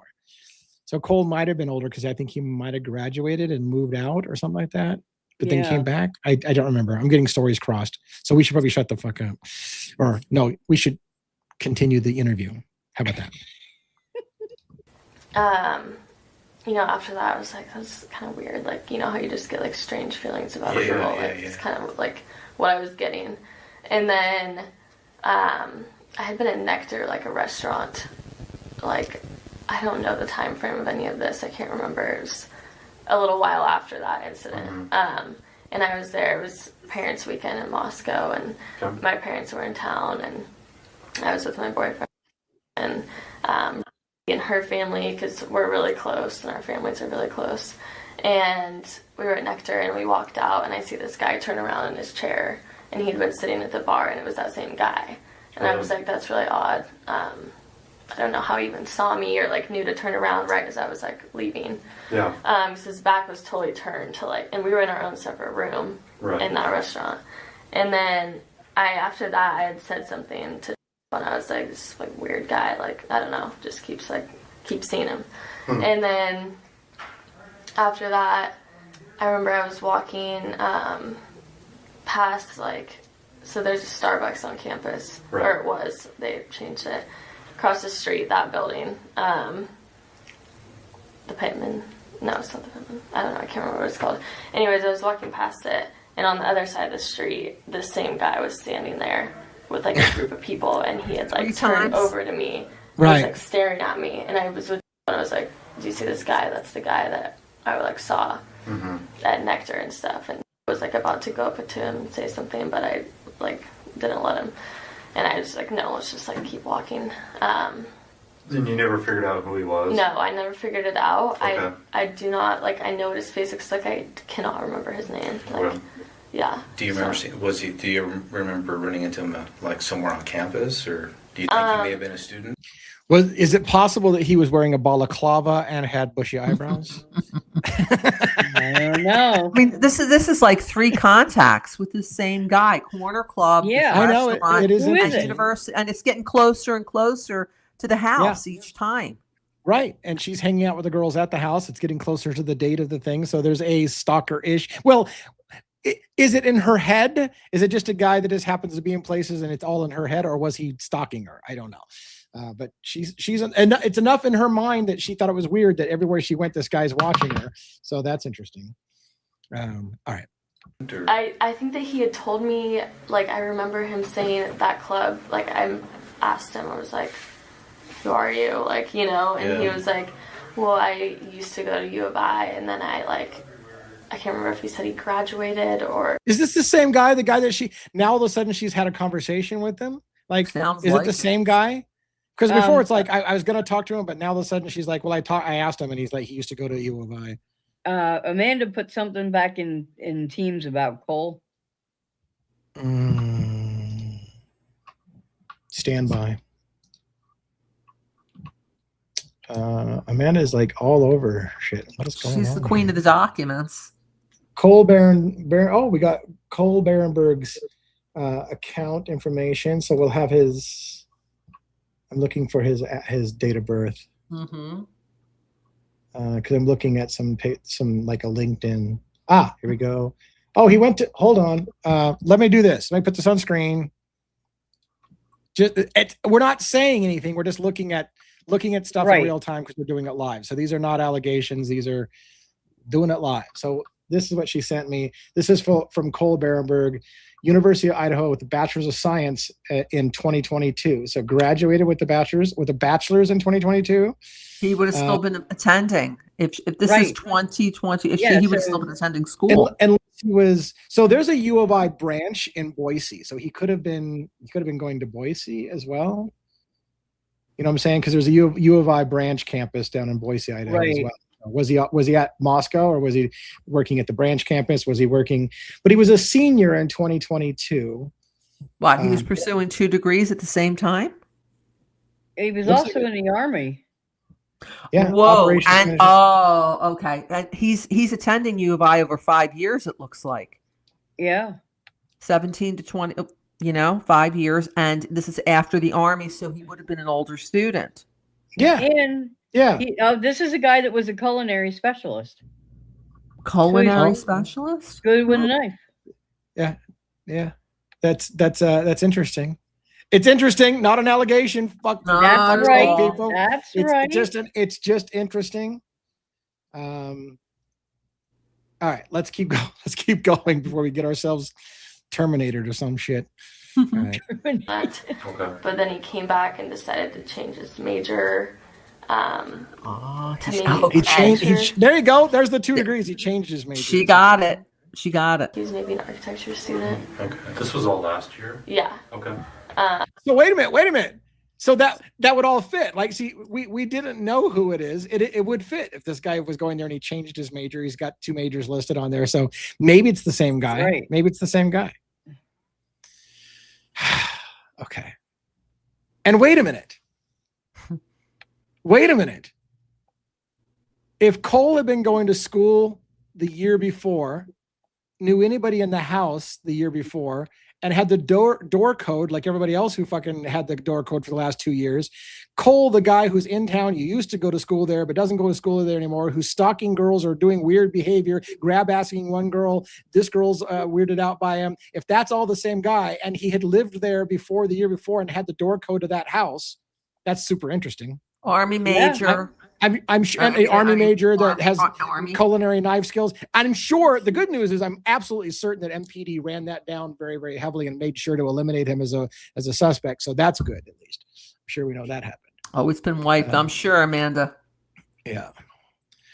All right, let's keep going. Or like a grad student, I'm not sure, but that's all I remember. Did any of the other girls, any of your other friends have similar run-ins with this individual? No, not that we ever, because I told them about this all, I was like, there's a strange man or that I keep seeing. And then none of them had seen him other than that time at the club when I was and she saw him. And Are you able to describe him to us? Yeah. His height. yeah, like I have a pretty clear image of like his face in my brain, but not like his name or anything. Okay. It's gonna get redacted. He Here it was comes. like not very tall. They're Like they're his gonna- height? Like 5 foot? No, not 5'6". yeah, maybe like around there. Like he seemed around my Solid height, color, kind of. okay. Yeah. Right. Dark hair. Yeah, and White it was hair? like, yeah, he was white. Okay. Dark brown hair, and it seemed like it was kind of like slicked back, maybe. Okay. Any facial hair? I don't think. No, I don't think any facial hair. Is he kind of stocky, thinner? He was like, he wasn't like bigger by any means. I mean, I feel like he had like a jacket on and stuff, so I could never really tell, but he Okay. seemed like fit, I guess, or like Athletic build. maybe a little more Yeah. stocky. Yeah. Okay. Do you have like a specific style, kind of like hipster, or like jeans rolled up, cuffs? Really, I'd just say like your basic style. Okay. Like, I want to say he was wearing like a, Standard dude. yeah, like a black zip up or something. I can't remember. Okay. Something like that. Is he white, Mexican, Asian? White. White. Yeah. White, clad I in mean, black. it is interesting that these officers are taking more time to ask a lot of details about and it's probably because they're trying to match him with the description they've heard from the house. Because at this point, they're probably like, okay, how tall is he? Is he pretty much a little shorter or pretty much a little taller than Dylan? Is he pretty much athletic build like a basketball player? Is he pretty much this or that? I mean, I'm guessing they're trying to ask her if she's got some details that line up with who was seen at the house. Unlike the MPD, who asked one question and then they move Right. on to the next thing, right? When they're Right, trying, I right. mean, here are ISPs asking the follow-up questions to get these details. Right. Yep. And here we go. Okay. Yeah. So yeah, I mean that was kind of the only like times that I ever felt like a weird feeling about Yeah. someone. Mm-hmm. Yeah, like I saw a lot of weird people, but that was the only time I really felt like Yeah, you encountered him 3 someone different times. kept like Yeah, that's all. popping up, you know. For sure. Yeah. And I think we asked you, Kaylee never talked to you about any kind of stalker. No. Okay. But I mean, it told me that some of them had told her, you know, that they had an instance like at Winco where they felt like someone was like, or Kaylee felt like someone was kind of following her. Okay. And then she said that she went to take out the trash one day and felt like there was like a figure standing around, I'm not sure where, Okay. and had like called and said like, when are you coming home, or texted her because she was kind of afraid of that. You've got to trust those instincts. Yeah. And who was What it was saw that? this figure? Kaylee. Okay. Yeah. Where's when you go to take the trash out there Yeah. in the house? Is it in front? Is it in the back? I mean, we're So, in the garage. there's like a couple different options. So like this is the front of our house facing out this way. So you could go to this dumpster and take it out right there. Or we had like our own trash cans right here on the edge of the street. Oh, so you got But- you're leaving the house then? Yeah, you're full on walking out of the house. Okay. And a lot of times we had to go, like if we were taking it out from the kitchen, we'd go around back and down this way and then take it out here. Or like if ours was full, we would go here. If ours wasn't full, we'd just put it in our own. Okay, but you still have to walk across Yeah. this lot. And there's another dumpster like around here. Okay. But we never really used that one that much. So Okay, and Yeah. when about was that? And so give me a second because I'm a visual kind of person. Well, wouldn't this have been the second alleged or the third alleged stalking incident? One at the Winco, one while taking the dog out for a walk, and now a third time while taking out garbage. Yeah. So I think dumpsters were often right about here, Right. Yeah. right down here, and then on the street side. So I think that's what she was, if she was talking about the 1122 King, I think she would be talking about the dumpster right about here, the trash cans out front, or the dumpster down at the corner kind of thing. There might have been a dumpster up behind the house, up in this area, actually, it would be it, but I don't remember if there was a dumpster there. But anyways. Any idea when that may have been? Said that it was like kind of recently, the dumpster incident. Yeah. I don't know about the Winco incident. Okay. But I know that the Winco incident, Maddie and Xana were the two others that were in the car waiting for Kaylee. Okay. And then Kaylee came out to her car and said she told she was like walking really fast because she felt like this guy was like following her or something, and she got in, like slammed her door. Okay. Yep. Yeah, so. Did Kaylee tell or about this incident? Yeah, she told, I think it was the one she texted when it happened. Okay. Saying like, when are you coming home? Because she was like concerned about this figure a little bit. And she was home alone. Okay.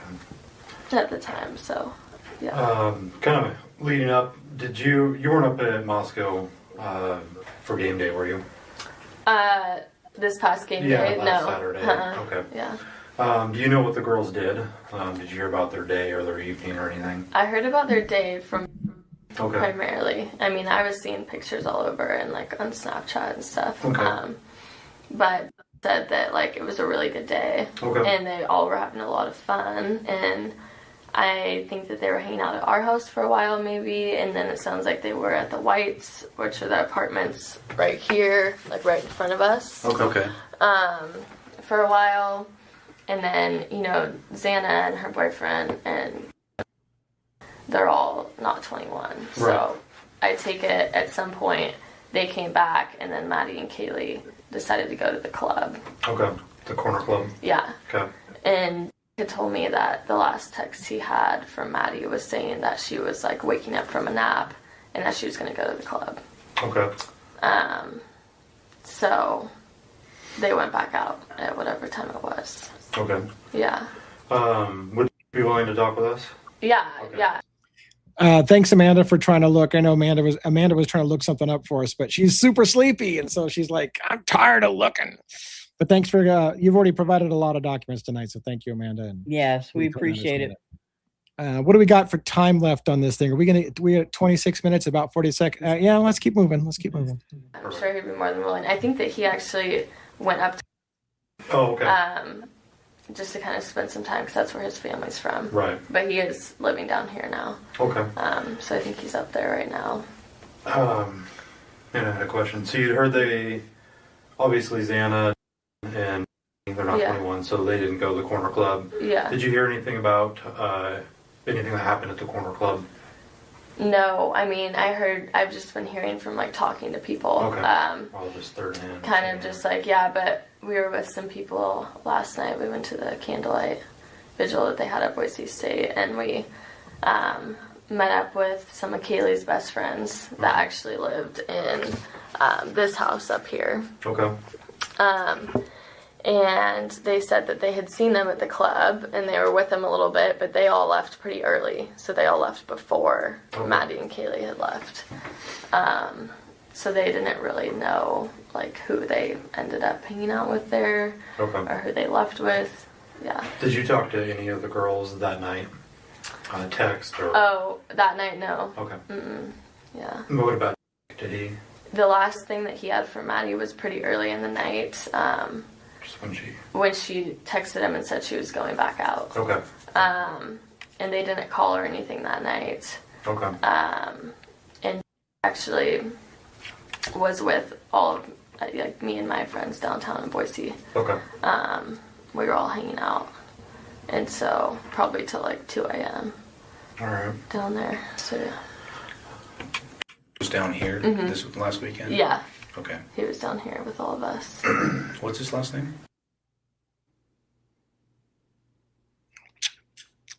Excellent.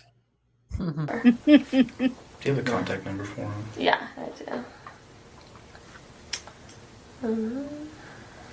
I don't know if anyone's talked to him or not, but He said that he called the Moscow Police Department and gave them like their information, and Okay. I guess they had asked him when the last time he talked to her was, and he let him know, but he was kind of like wondering if someone was going to call him because he's more than willing to like speak with people. And What I'll do is I'll call him and ask him if he's been formally interviewed, and if he hasn't, then I'll have him. Yeah. Do you know if 5 he's still days later, they haven't spoken with Jake yet.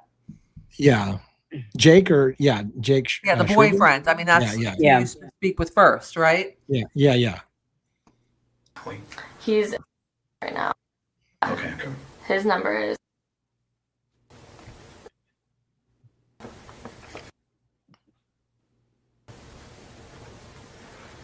Okay. mm-hmm. Has Yes, said we've had a anything couple. last few times you've talked to her? Has she mentioned anything as to what she thinks may have happened up there? I mean, it just sounds like it was something where everyone had been drinking. It sounded like it was game day, and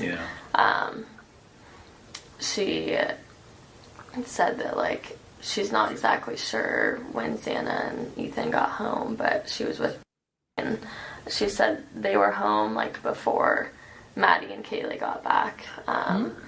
She said that she had like gone up and ate like grub truck and stuff with Maddie and Kaylee upstairs in Kaylee's room, and then she said she went back down to go to bed, and she's not exactly sure like what time, but she knows that she woke back up like maybe around like 4:00 a.m. She said, and I mean, I don't know if this had already happened or what like her timeline was. Did she see if there was anybody else in the house when she went up to Kuwait Grub Hub with? Yeah, like maybe Xana and Ethan, I'm not sure. I think must have been asleep downstairs. Doesn't sound like it was up there with them. And she said it was just her, Maddie, and Kaylee up there. Okay, nobody else came home with them? No, it was just them. Okay. Yeah. So, Real quick, Tiffany Marie, the answer to that is long and convoluted and depends on who you ask. So that's why I don't want to ignore the question, but it's a long debate about why Jack Showalter was following the girls, or whether he was asked to follow them, or whether he did it on his own, or whether he knew Kaylee or didn't know Kaylee, or spent all night talking to Kaylee, or anyways, long discussion on Showalter. yeah, and she said she had woken up to like music playing, and she like was kind of hoping like, oh, I hope that like Kaylee turns that off soon, because apparently. Wow. Think about that for a fucking second. Everybody was asleep. Everybody was asleep in the house. Dylan said she heard Kaylee dancing with the dog. Kaylee run up the stairs with the dog. Someone's here. She screams and runs back down. But we are still told from time to time, all the girls were asleep and Kaylee was asleep. The reason why, according to her, Dylan woke up is because she heard music and Kaylee dancing. She didn't say hear dancing, but she hears music, which goes along with her statement that she's heard Kaylee dancing with the dog. Again, how long have we heard everyone was asleep in the house? And even the Goncalveses are now saying on public stages, we were all told that everybody was asleep. And then we find out years later that they were awake. Yes, they were fucking awake. They weren't all sleeping. They've lied about the case from day one. And I don't understand why people are okay with this. Simple little details. Like she's saying here that she understood that Xana and Ethan were home by 1:45. I think this is probably from Bethany because that was what was in the PCA. But Hippler in an order says, and he's presumably got access to everything, that they were not home at 2 a.m. when everyone was up in Kaylee's room, supposedly now eating a grub truck together. Now, one other point, Lee, important to note, this is early in the case. This is on the 18th of November that she's saying this, that Dylan told her Kaylee is dancing, whatever. So there was music on the, that's where that large, and here's another question. That large boombox that we saw in the kitchen when Rosenthal walked on over, we didn't see that in the kitchen anymore. Yeah. And that's, wouldn't that have been where the music would have come from? Maybe, yeah. Okay, It would be that's, logical. Yeah. I'm trying to track that down, but now we have confirmation from this young lady on the 18th, 5 That days Dylan woke in. up to the sound of music. Yeah. Yeah, Dylan woke up to the sound of music. And she Kaylee hopes was Kaylee's going to playing. turn the music back off in a little bit. Yeah. Okay, so Kaylee, number one, is not asleep. Kaylee Nope. is on the second floor. Yep. I want to hear what else she says. If she's going to say, oh, then she heard Kaylee running up to the third floor, stopped in the landing. Someone's here. Mhm. Yeah.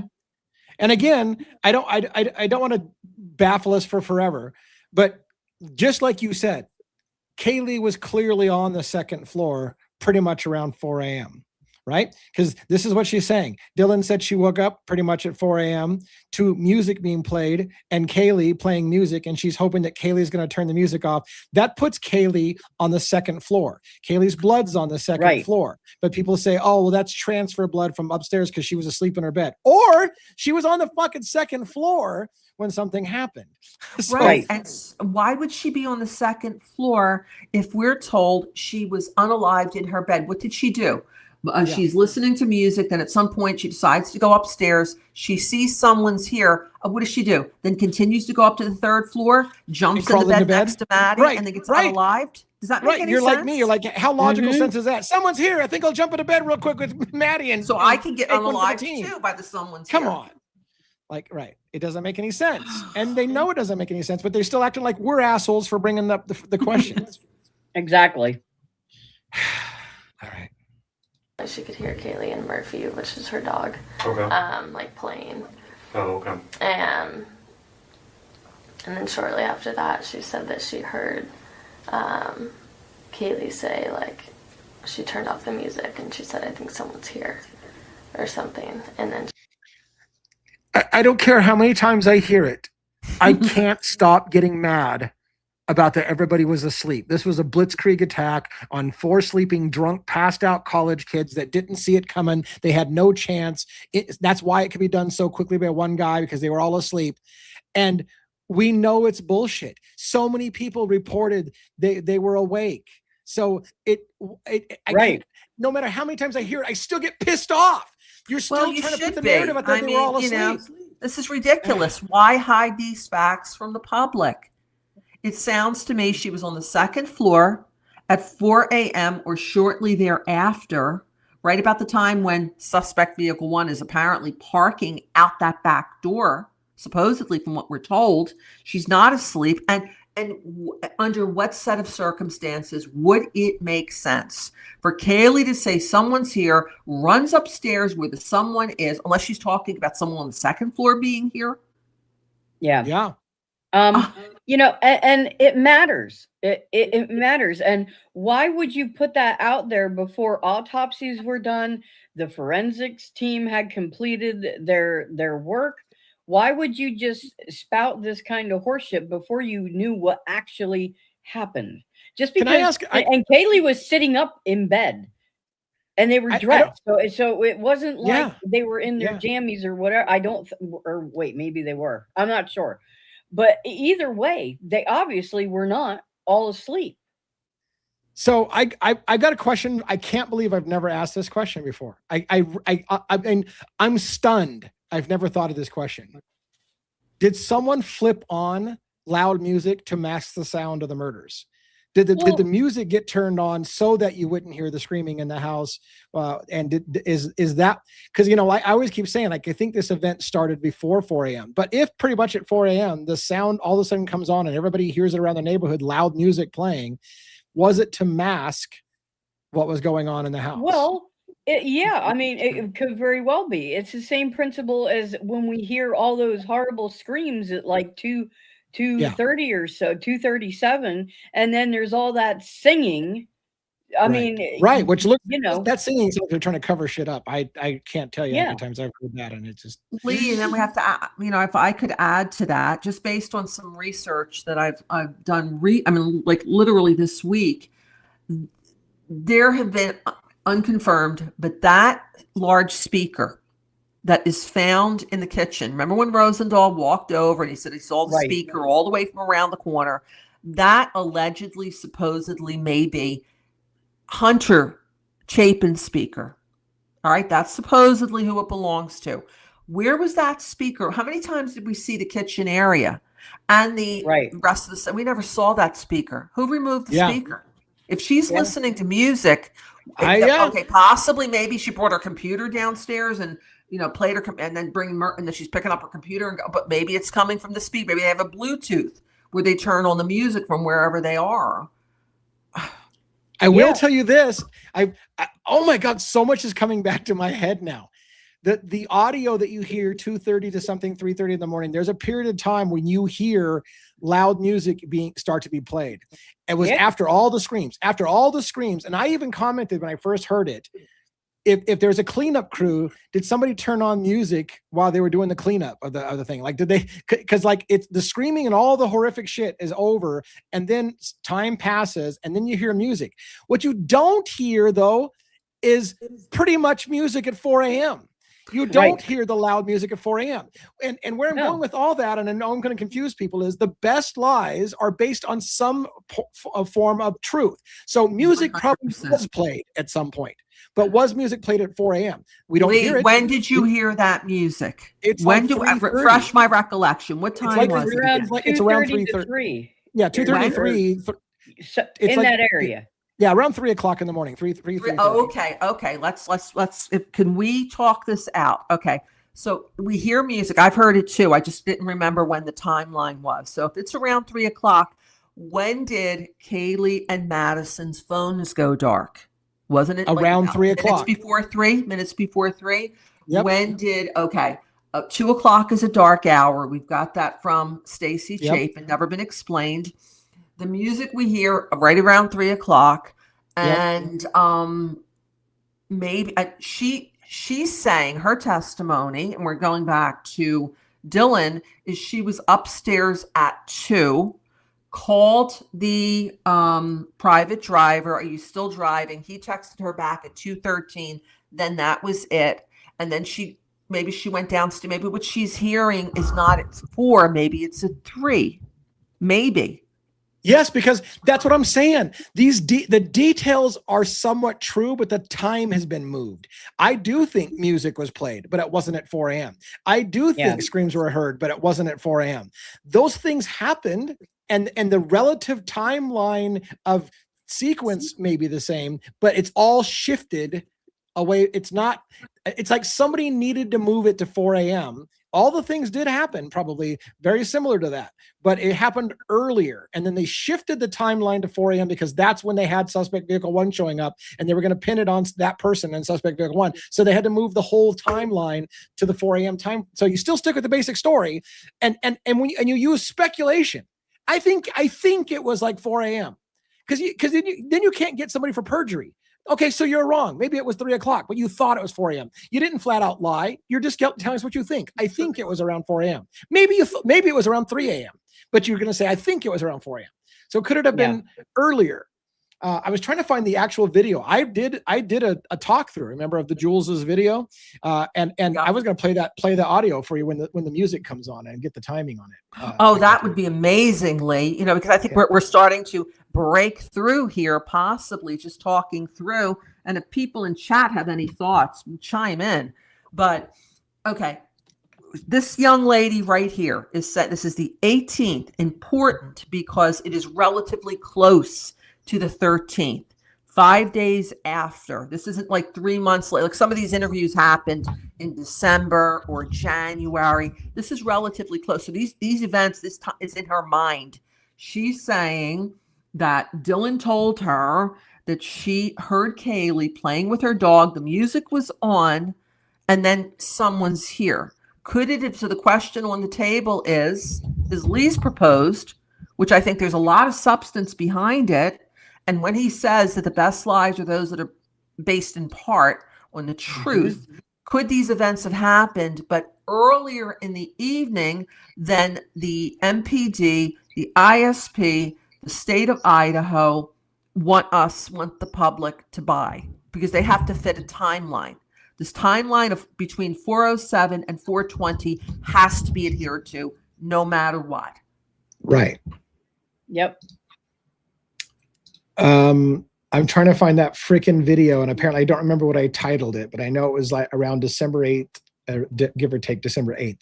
So I'm just, if I can find it quickly, I'll play it. Oh, if we could hear some music playing, that would be very boss right now. I'm telling you. Yeah. This is in my mind, Robin. You know, I mean, now we have, it's not just, we've heard it from Dylan's mouth. Okay. Yep. Now we've heard it from this girl. She's corroborating, as far as I'm concerned, she's corroborating that interview that Dylan said. And under what set of circumstances would it make sense that Kaylee would be on the second floor listening to music and then would run upstairs, jump in bed in order to be unalived brutally? Right. You can't pull us that fast. It's not going to happen, right? No. So maybe as I'm thinking out loud here, Robin, is she saying someone's here looking down the hallway towards Xana's room, or is she up? Like, I'm always assuming that she's talking about upstairs, but how would she know someone's here from the second floor? Yeah, I don't know. That's a very, very good question. I think Lee's onto something here, as far as I'm concerned. All right, I found the video. Now the question is, can I find the timestamp? All right. So fortunately, when I did this video, I left myself some markers on screen. Thank you. All right. We're gonna digress. People. I want to play this. This is very important, everyone. We might be coming onto a breakout moment here at the Devil's Advocate YouTube channel. We'll see. We will see. All right, I'm going to add this to. So this is my video that I recorded, and my markings of some times. Brilliant. So I'm gonna play for you right here. Here we go. Do you hear the sound on this? Yeah. Really good. Look at the time. 2:26 a.m.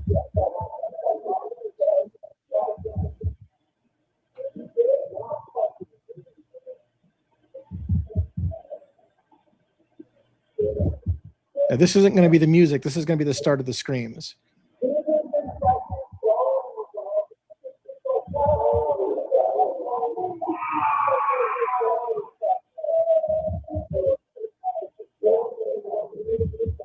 So that's the start of the screams. And those screams go on and off for a while. Now let's see if I can get to...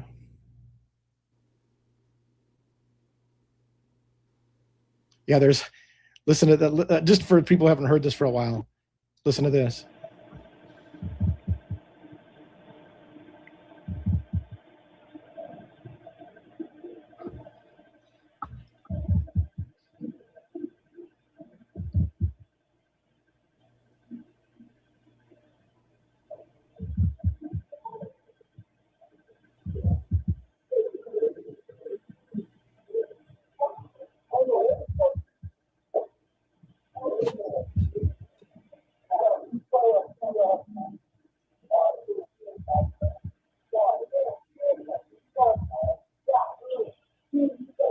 Did you, again, I hate telling you what to hear. All right, let's just get to the music here. Hold on. I got to look at my time set. Possible most text going male, female. That's more screaming. Here's the sound for those who haven't heard this of the people who sound like they're trying to mask the screams going on. Fuck. Am I crazy? Or I'm crazy. The hooping and hollering a minute ago sound much different than the scream of what? Hold on. All right, hold on. I'm trying to do this live. I guess I won't. Let me get to the music. God damn it, so we can just do this. Flashes of light, the firecracker. Again, all of this. There's a flash of light, just like that you saw. And I kept saying, all the things they're talking about are happening hours before they say it did. The movements, the screams, the flash of light. The flash of light from the first floor. Yeah, the firecracker flash. Yeah. Now, why would there be nefarious activity happening on the first floor? Yep. Right. But so I think the general sequence is right. I think the timing's off.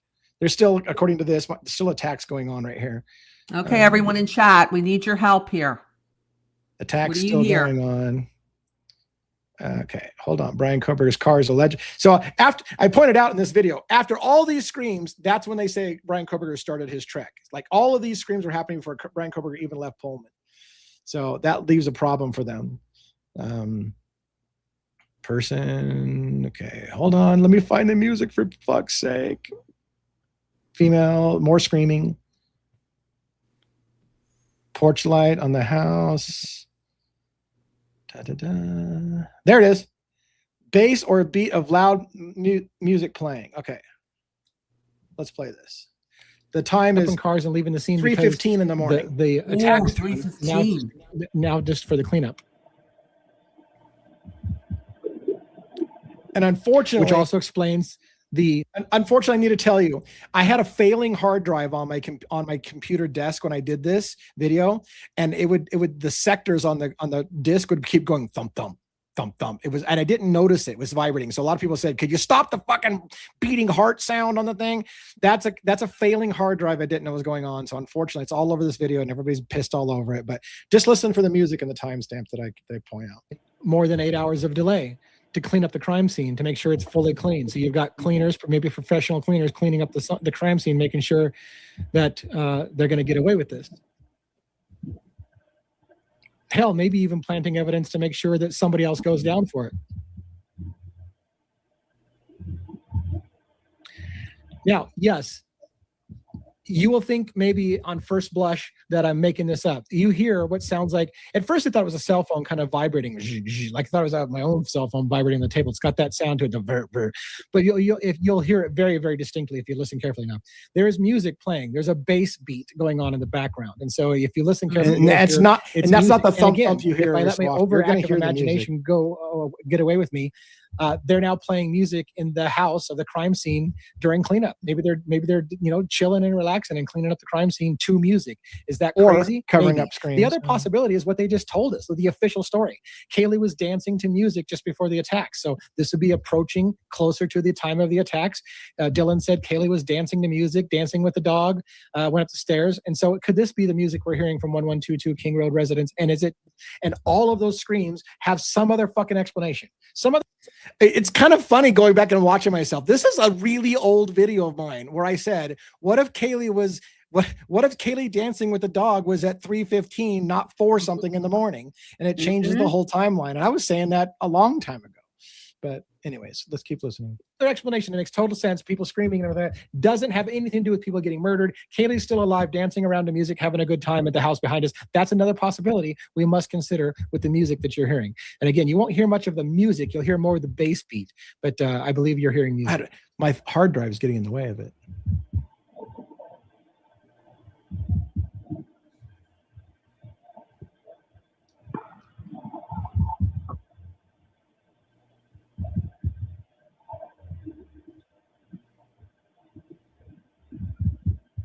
Damn it.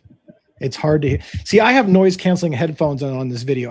I could hear it a lot better. I have an isolated headset on, and I could hear the music plain as day, but maybe it's not as good on this. But this is the timestamp, 3:15, Yeah. 3:15. Okay. I could clearly hear music, the bass line and it was clearly music.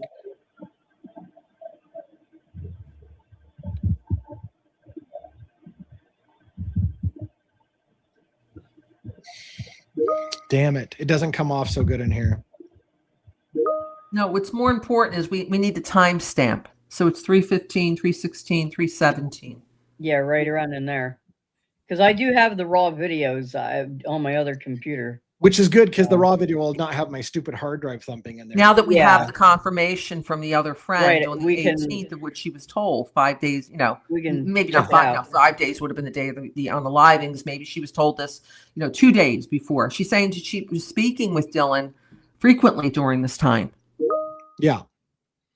And the other question you have to ask yourself, and I think we have the answer to this. 3:17, the timestamp of 3:17 on the screen. Again, you have to keep in mind daylight savings time had happened somewhere around there. Could this possibly be really 4:17 in the morning instead of 3:17 in the morning? Because was the camera 1 hour off? Had it changed for daylight savings time? That's another question you have to ask. But this is the time that they told Jules was this time. So is it off an hour? There's a lot of things that could be going on here. A lot of things could be going on here. I don't know. Okay, but definitely the video, though, Lee, corroborates this report that there was music. I mean, assuming this sound could be coming from somewhere else. Maybe there's someplace else that has down the street music or on. Yeah, but possibility also could be coming from 1122.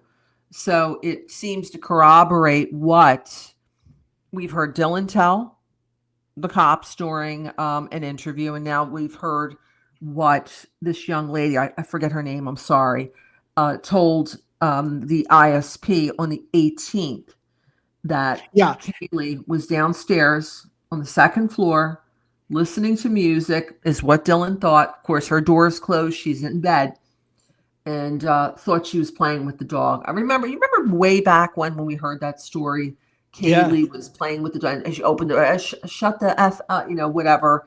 Don't even know if that happened or not. I always assumed it was upstairs on the third floor. Right, but it sounds like it was on the second floor. Yeah, I moved up. Sure does. And by the way, for people who want to, when I added the little confusion about the daylight savings time, I believe that this video shows around the 3:30 time the first pass of supposed suspect vehicle 1, which would time up with the 3:30 time they said. So again, it seems like this is legitimate. Like 3:17 is the actual time, not 4:17, because that's when they said the first pass was made by suspect vehicle 1 was at 3:30 was the first time that he entered kind of the neighborhood, and then did several passes and ended up going there finally at 4:07 in the morning. But anyways, for what it's worth, I wished it would have been a bigger moment for you to hear the music plain as day, but it seemed like music was playing around that time. So it does lead to that question: was Kaylee dancing with the dog to music at 3:17 or 3:15 instead of 4 o'clock in the morning? And is that still pretty good within is a drunk person excused for it pretty much was around 4 a.m.? Is 3:17 pretty much around 4 a.m.? Could it have been a legitimate, just, I thought it was around 4 a.m., but really was 3:17 in the morning? That's close enough to pretty much 4 o'clock in the morning. Night, yeah. Anyways, are we going to finish this interview? Do you guys want to stay? Well, we're at 2 hours, but I can stay to finish this interview if you want. Yeah, we're learning some good information. Someone run back down. Right. She said she peeked her head out and didn't see anything, but she could kind of hear someone in the bathroom. Okay. And she called and was like, "Just come down to my room," and she might have waited a little bit, I'm not exactly sure. And then she said she opened the door and ended up seeing a person standing right out there, and they made eye contact. And then she said that he walked out the sliding glass door. Did she describe him to you at all? She said she feels like she had a blurry vision over her eyes almost. She's having a hard time recalling the details and what he looked like and everything like that. Sounded like she was kind of in a haze, and I think she literally was trying to convince herself that, I don't know, she was dreaming or something. And she said that he just seemed about her height, and she doesn't remember anything else about him, but that he had something covering his mouth and forehead. So what room?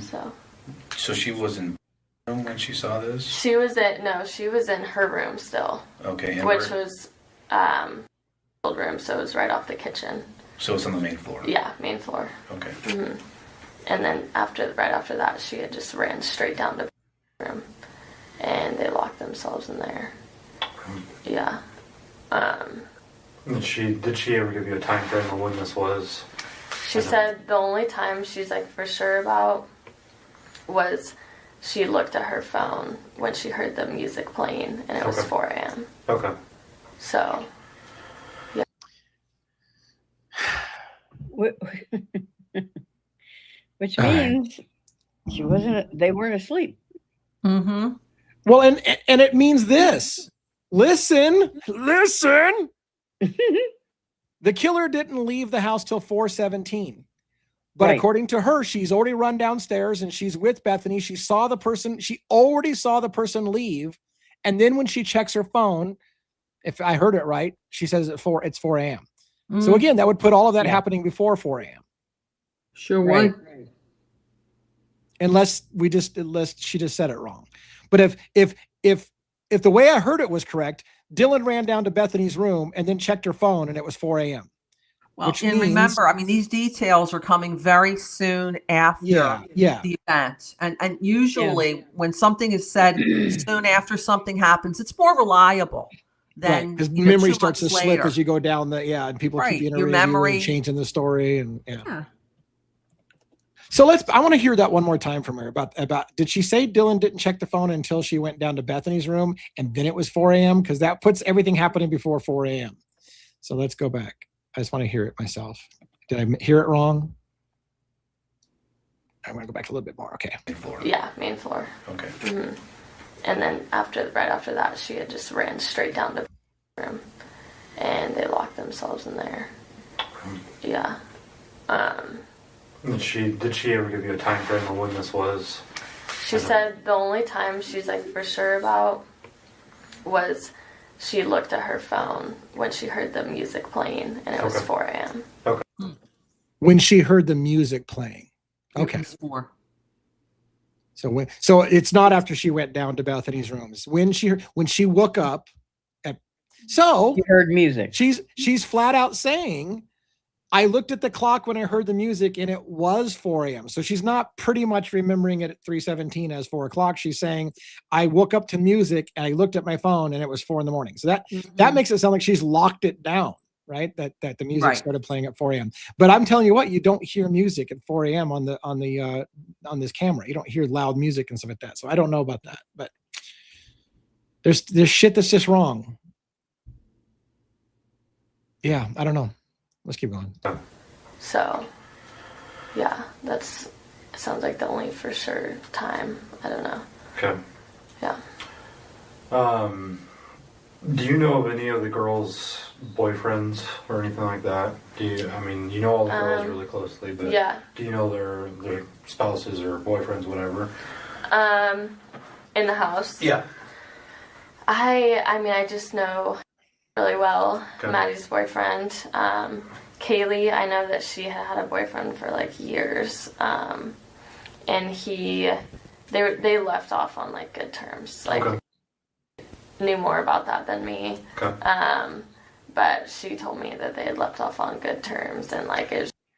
By the way, just because I have it on screen still, I'm going to digress because I'm a visual person and not everybody has seen it. I'm going to put it on screen again one more time. This image. I wanted to show you one more thing while I have it up. This is 1112, not the house where the murders happened. It's 1112, and the murder house is behind this. This is the porch looking out. The car that they say is the killer's car comes up off of Taylor onto King. This is King Road, turns onto this Queen Road here and goes back around the house, whatever. This is the Decour place and his friends, whatever. This is a house that you see lots of stuff kind of off the windows flashing. But this right here is where I was telling you. There's a gap that you can walk between. This is 1118 and this is 1112. You can walk between this way, but you would be on camera. If you're on the other side of this building, you're not on camera. You're not. This is on the camera and you're blocked. So you can go from this house, for example, and go on the other side of this house and you'd be completely off camera, walking right into the back sliding glass door of 112. Right. Just for FYI. Right. Well, this is good to know. So. I mean, you know how many times I watched this video before I realized that the Decour house was visible from this porch? Right. Crazy, right? Yeah, because a lot of it doesn't make sense until you kind of see the map and see it laid out in the daytime footage and stuff like that. And in fact, I played the daytime footage at the start of this show tonight. All right, let's keep finishing this freaking thing. Something We're where never like it gonna had finish. fizzled out. And they were kind of on and off for a while before that, so it wasn't anything like sudden. Do you remember his name? Yeah, it's Okay. I believe right now too. Okay. But yeah, that was Kaylee's kind of boyfriend. And then as far as like, so actually she has a boyfriend who lives here. Okay. His name, I'm not sure of his last name. Okay. You know how long they've been seeing each other? Quite a while. Yeah. All last year they were together, doing like a long distance relationship. So Does he ever come up to the house at all? no, he never came up.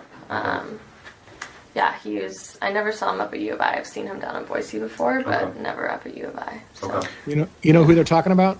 Is that Jake?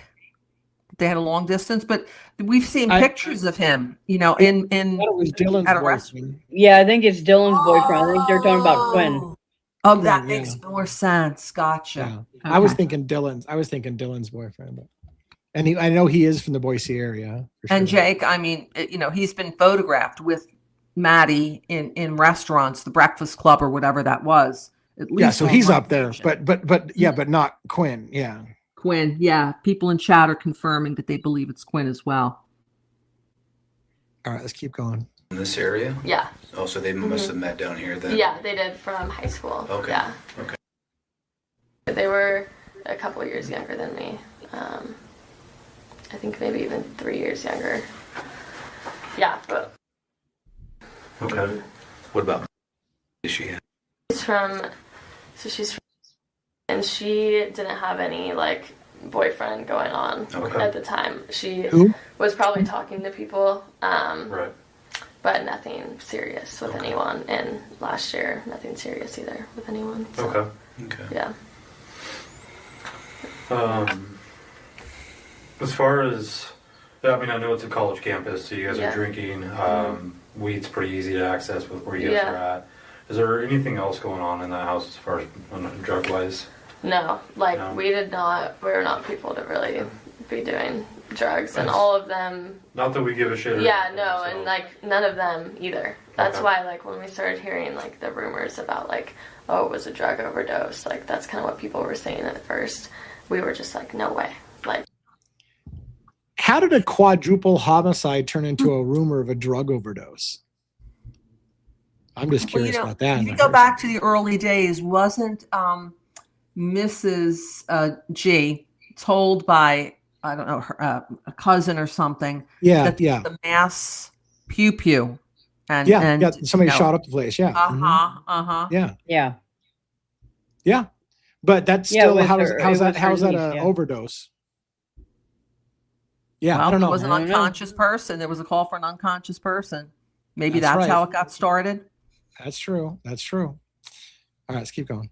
Yeah. You know, and especially like I knew Maddie like so well, and she was never about that. Like, Right. she will drink, but nothing else. I mean, she's not even into smoking weed. Like, that's not her thing. Okay. So I was just like, What about And- Xana and Xana, no. And I had heard that she actually had like chilled out a lot really? from Okay. after she started dating Ethan. Okay. They started like staying in more and not going out as much. Now, when you say chilled out, like not party Just as much? yeah, like Xana would like party on like the weekdays and like you Okay. know, like she was just known to be like the one that always wanted to like go have fun and do something. No, was it just always alcohol or did? Yeah. Okay. Yeah, usually always alcohol from what I am aware of. Okay. Yeah, so There's I mean- there's plenty of evidence of Adderall and other substances Yes. being used by Xana Yeah. and cocaine. Maybe she doesn't have a clue, but there's lots of other people who say the absolute opposite, that they Well, were, it's also, I'm sorry, college life. Yeah. They're there away from their families for the first time. They're around, other people their own age influencing them. And drug campuses are notorious for where, young people have experiences. They experiment, or they're more than Yeah. experimenting. So I don't want to Yeah. hear that nobody at this campus Yeah. ever did anything. I mean, that's just, it's squeaky very clean, they're all implausible. squeaky clean, right? Yeah, it's Yeah. implausible. Would they sit around all day and night? Oh, they're going to drink milk and cookies and study for their algebra exams? Right. Yeah. And they're underage, so they wouldn't do any drinking as well, and all those good things. All right. All right. Let's keep going. nothing as far as drugs. Like, they were not drug users. So Okay. when I heard that, I was like, there's no way. This is actually the first time I heard that. So Really? Yeah. Yeah. Yeah, we all know it wasn't that. So. Yeah. We all know it wasn't. Okay. We all know We it all wasn't know. drugs. How does the cops we all know it wasn't drugs? Well, you got the canine officer who's Right. hired and retained and trained at a great expense to the city of Moscow to help reduce the rug problem. He goes, Yeah. he's the one who took the photographs in Xana's room. How does he know it's in that baggie? I mean, he sees a dollar bill rolled up and a baggie. Right. Anything. Right. Right. Oh, he just goes on. Yeah. It's ridiculous. We all know it wasn't drugs. I have a big theory. But anyways, let's keep going. What else you got, Eric? That's really all I got. If you were to think of a reason why this happened, what's the main thing that would come to mind for you? I literally have been trying to think of that for I don't understand what this person's motive was at all. It's extremely frustrating, and I feel like it had to have been something where this person was watching. Okay. That's the only thing. I was always afraid of that. Right. And I've been talking to her about this, and me and her we always just had a weird feeling in that house. That was part of the reason why I didn't want to go back. Okay. For some reason I was just I feel so just always felt uneasy in there, and I felt like it was really easy to get in if someone wanted to, and I felt like it was just easy to watch. We didn't have a lot of blinds covering any of our windows or anything like that, and I just always felt there's Oh, speaking, there's some questions about the drugs thing. I want to point out, amphetamines were found in Xana and Ethan's system. So for those who are questioning about, she's correct. They didn't do any drugs. Amphetamines were found in their systems. And yes, lots of things have amphetamines. You could take Sudafed and drink it for a cold and get amphetamines in your system. But there was significant amounts of amphetamines. There was. And the point, with Snyder, how does he know it was crushed in that baggie? Yeah. He doesn't know. Does he have a little chemist equipment there to test to see what it is? Right. It could have been F, It could have been anything. Yeah. I think it was fentanyl, possibly fentanyl, mixed with other things, but we'll continue. Or Adderall. Could have been fentanyl or Adderall, I think. Either one. But the trees up there, and I just felt weird. Did the girls ever change that? Did they ever put blinds up, or was it still that way? It was still the same way that we had left it when I visited the last time I was there for I'm going to address this question real quick. Enduring Valor says, Lee, if someone was upstairs while Kaylee purportedly was in the living room, are we to believe the back slider was left open with the cold breeze for Murphy to subsequently run out? Yeah, it's a big question. I have reason to believe it's possible somebody could have already been in the house in Kaylee's bedroom, had gotten up through and was in her bedroom already. And there's lots of discussion about whether or not Murphy was put out on the back porch on Kaylee's room and shut out on the back porch and kept out there for a while things happened in the house. There's a lot of really interesting pieces to discuss about where Murphy was. We joke, we even have a song called Murphy that talks about Murphy's the key to this crime. And I think a lot of ways Murphy is the key to the crime. I think something to do, explaining why Murphy isn't covered in blood and had free access to the house, or whether he was outside running around the neighborhood or was inside, who took him out of the house and brought him back. All of these questions, Murphy is probably a major key to this crime. But look at Dr. Turvey's report. He makes a point. And it's not a really long report, so every sentence is really key. It's only a few pages. He says, when he gets up to the third floor, he says on the balcony on the third floor, there were paw prints, dog prints. Yes. Why is he throwing that in? And Christopher Whitcomb, in his book, Broken Plea, also made a bombshell statement that a lot of people overlooked.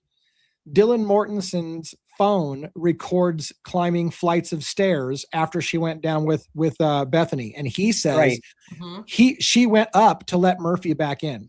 Dylan went back upstairs and climbed flights of stairs to let Murphy back in. Was Murphy locked out on that back porch? We have to ask the question. Would that fit the data that they're saying? That Murphy's paw prints were on Kaylee's back porch, that Dylan climbed flights of stairs to let Murphy back in? Now, again, we haven't seen the reports that they did, but they say they saw the reports, and they say Murphy's paw prints are out there on that thing, and they say Dylan climbed flights of stairs after she said she went to sleep downstairs. So did she go back upstairs and let Murphy back in the house? And what time was that? I think I read something where it is in the transcript when when it's Blacker and someone, had been redacted. Now it's unredacted. And she said, yeah, she had gone upstairs or went upstairs to bring the dog out, or maybe it was to put the dog in, but she did climb those stairs. And it sounded like this was different from the time when she went up into the bedroom with Kaylee and met with Kaylee and Madison at 2 a.m. or whatever it was. So I'd like to find those documents again and read them. And now with these things in mind, I'd like to go back and read more carefully about when she took Murphy out or whatever. It'd be really important to go back and look again. All right, so let's continue. We're almost done with this interview, and then we'll call it a night. Brief period of time just talking with them in the living room. Right. Everything looked the same. So if I were some weirdo stranger and I walked around the yard real quick, I mean, I could easily see in the house. You could see in, yeah. Sliding glass door had no coverings whatsoever. Okay.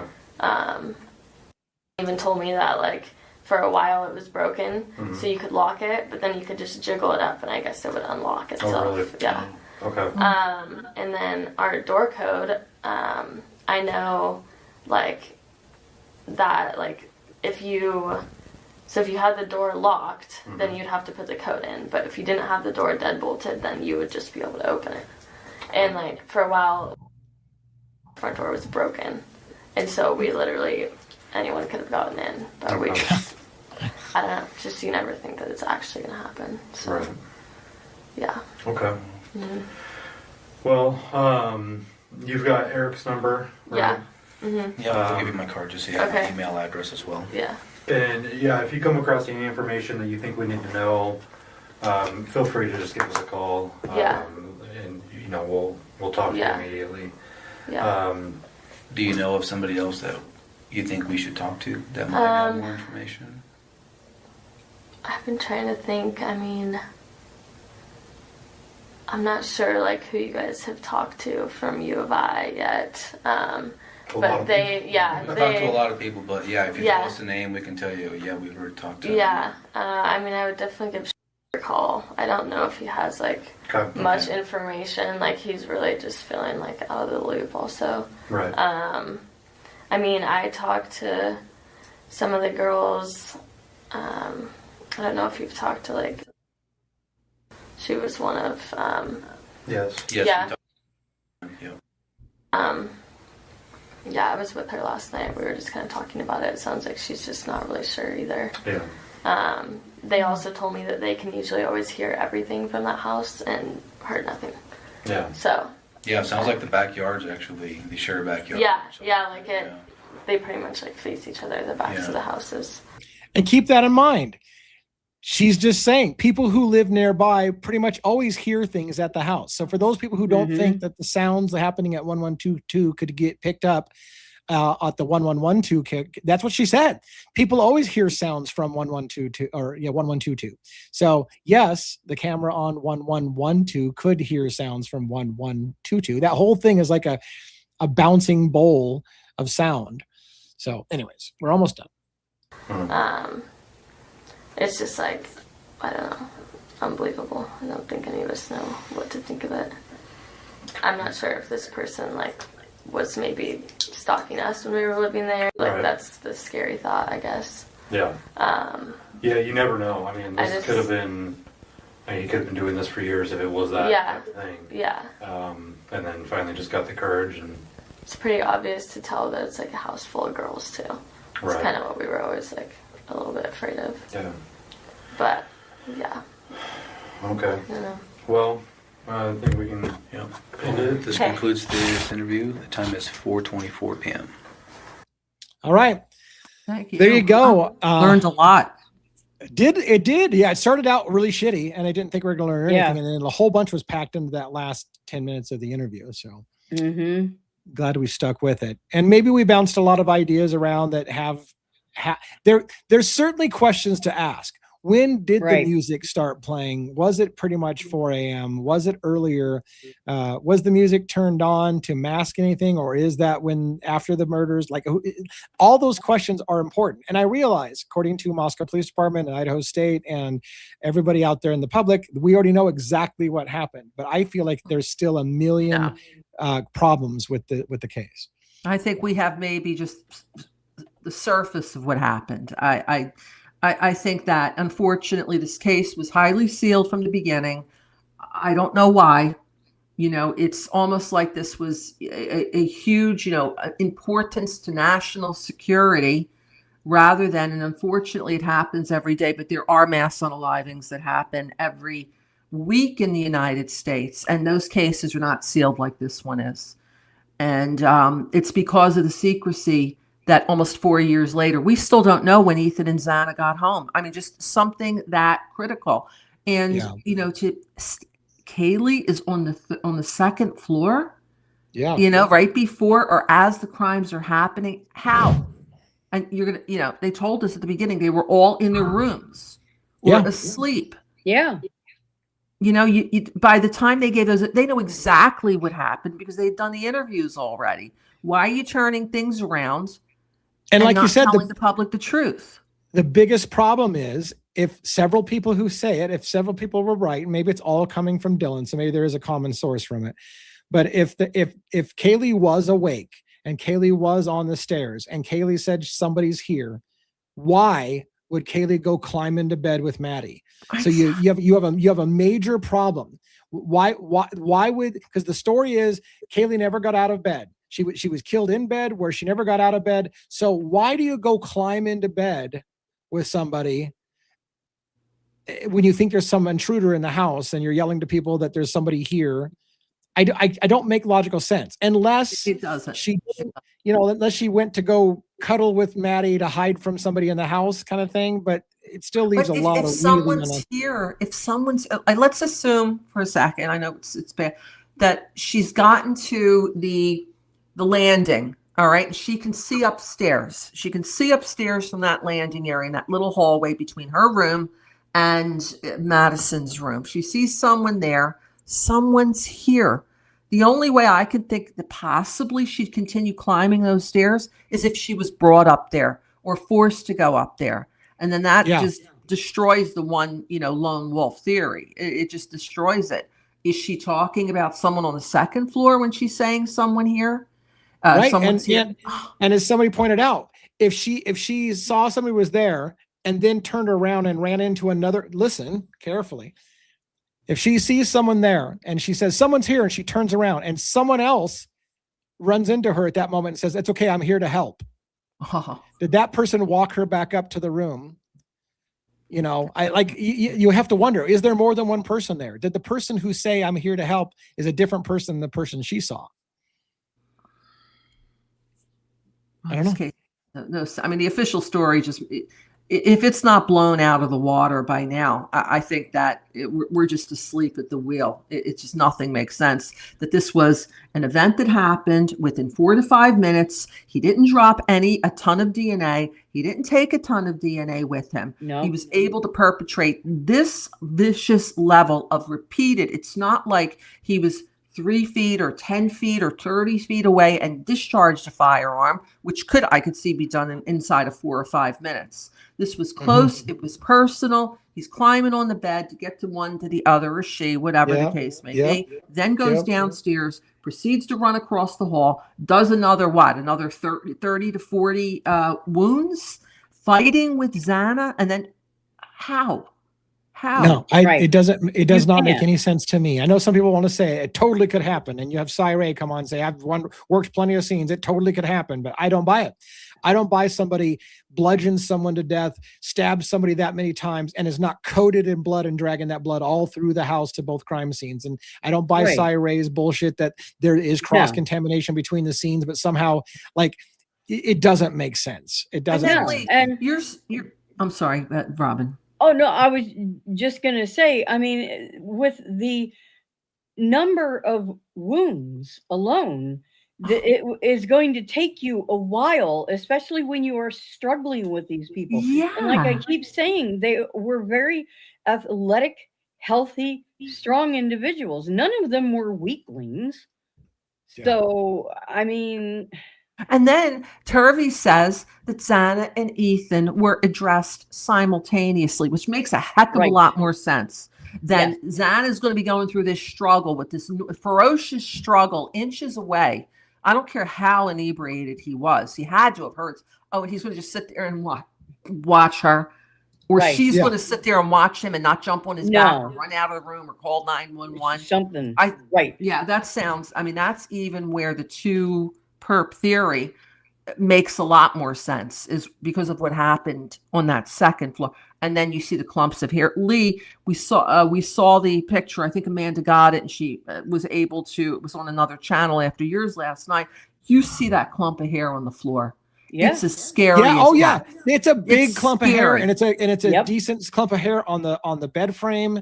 And I believe that those people who said that you see a clump of hair in the autopsy room were correct. So when he calls them all liars and said that their credibility is shot, I saw the hair with my own eyes. It's a clump of hair. It's not one hair. It's not Xana's hair. It's not No. dark.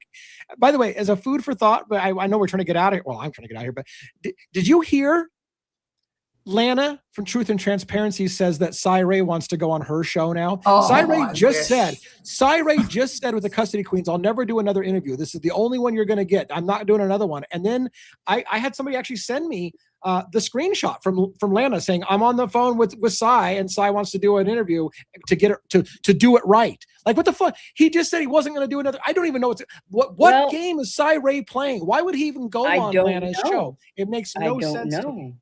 Maybe he's seeing just the people are not buying what he's selling, and he's seeing. Right. What does he think he's going to go on there and everybody? Oh, now all of a sudden, so Koberger was guilty, but you were on his defense team for all this time, and you were going to be his alibi, and now you're saying he's guilty, and So- Turvey was wrong in this one. No, they're not. So maybe This he's is the trying part to that do more bugs me. damage control. Yeah, this is the part that bugs me. According to what I've been told, Lana did 7 hours of busting Cy Ray's balls after Yes. that interview, of ripping him a new one. So why on earth would he want to go on her show? Does he really think he's Yeah. going to go toe to toe with Lana and shut her up and prove her where she's wrong? Is that what his game is? Or Well, Lee, if you why would you remember, go on? after he testified in Latah County, when he went down there and he testified in front of Judge, I think it was on a Thursday. Within 2 days, he is at CrimeCon with his wife, and he's giving Lana an interview from CrimeCon. Do you remember that? Yeah, they So did, he's got a yeah. relationship with her. Maybe that's Right. part of it. I Well, don't get it. and here's the thing, though. The other day on the live, I did catch just a little bit of it. She said, Cy, let's compare. I'll give you my records, and you can give me yours. So the only way he's going to disprove some of this is if he actually coughs up the goods. Ooh. But he can't. He'll get arrested by No. Hitler. But I'm saying, but maybe I don't know. Maybe Lana can twist his armor. I don't know. But I don't know Robin, he told I'm him wondering right out. if Yeah. after if I thought maybe he thought he was going to be able to work his way through the Custody Queens interview and saw that it was a lot harder, and he got caught in a certain few areas. So maybe afterwards, that holy cow, what happened? And then I think he's a very arrogant person. I've thought that way for a long time. Maybe he thinks now he's going to be able to go on Lana's show and has his way through because he's got an establishment. And who knows? Maybe they stayed in communication even after CrimeCon a couple of years ago. We don't know. So maybe he thinks he's going to be able to talk his way through. But as Lee's saying, they're going to have to exchange records? Yeah, well, yeah, I don't because know. that's what Lana said. Okay. Lana's like, I have all kinds of records to give you, Cy, that essentially will prove that a lot of this is BS. And Lana, I mean, the crap that she's dug up. And She's not going to so- stop. She's No. going to stop at nothing. Even the Custody Queens called him when he laughed at people and said there is no evidence of a cleanup. And then Kristen read the police report says there's evidence of a cleanup in the police Exactly. reports. So you're laughing at us saying there's absolutely no evidence, and the police reports say there's evidence of a cleanup. And that was the thing that bothered me the absolute most was the laughing at us. Yes, laughed at people several times. He thinks he doesn't know who he's dealing with. The people who follow these channels know more about this case, I think, than the Moscow Police Department does. I mean, Yeah. you cannot get on, your show, Lana's show, somebody, and try to BS your way through, because people have been studying this case. They are invested in this case for almost 4 years. So you're not going to get on there and think you're going to, give somebody like Kim, an attorney, and a very good attorney, a bunch of nonsense. And she's, oh, okay, Mr. Ray. Oh, okay. Unbelievable. I want to know what the end game is. We'll see if it happens again. And that's why it makes me start to lose credibility on Cy even more. He flat out said, there'll never be another interview. I won't do it again. And now we're being told that he wants to go on Lana's show. So now I Within figure out 24 hours. Yeah. What is Cy's game? Because he confidently said he'll never do it again. And now he's going to go on with Lana. So we'll see what happens. I don't even know. Why don't you have a panel, Lee? Why don't you invite Cy Ray and Judge Stephen J. Hippler to be on the panel discussion? no, look, I don't know what it is, but nobody wants to be on my show. Yeah. Nobody wants to come on my show. Oh, great. It was a great evening. I think I've opened up my mind in a lot more areas, Lee. Thank you. Thank you, Robin, for inviting me on. I really appreciate it. Yeah. Thank you both as well for being part of the show tonight. It was a great show. As always, Robin, thanks for taking the time to do this with me. And Kathy, thank you. And it was great. Let's call it an evening because I got other shit to do, but I can't wait to see what happens next. It's like a train wreck with this case. Always a Good night, everybody. Good night. Have a great one. Thank you guys for all coming out tonight. We appreciate it. Some people were giving the little jewels again, so we appreciate that very much. And spending some time with you guys is always great, so we love it. All right. Take it easy. Thanks.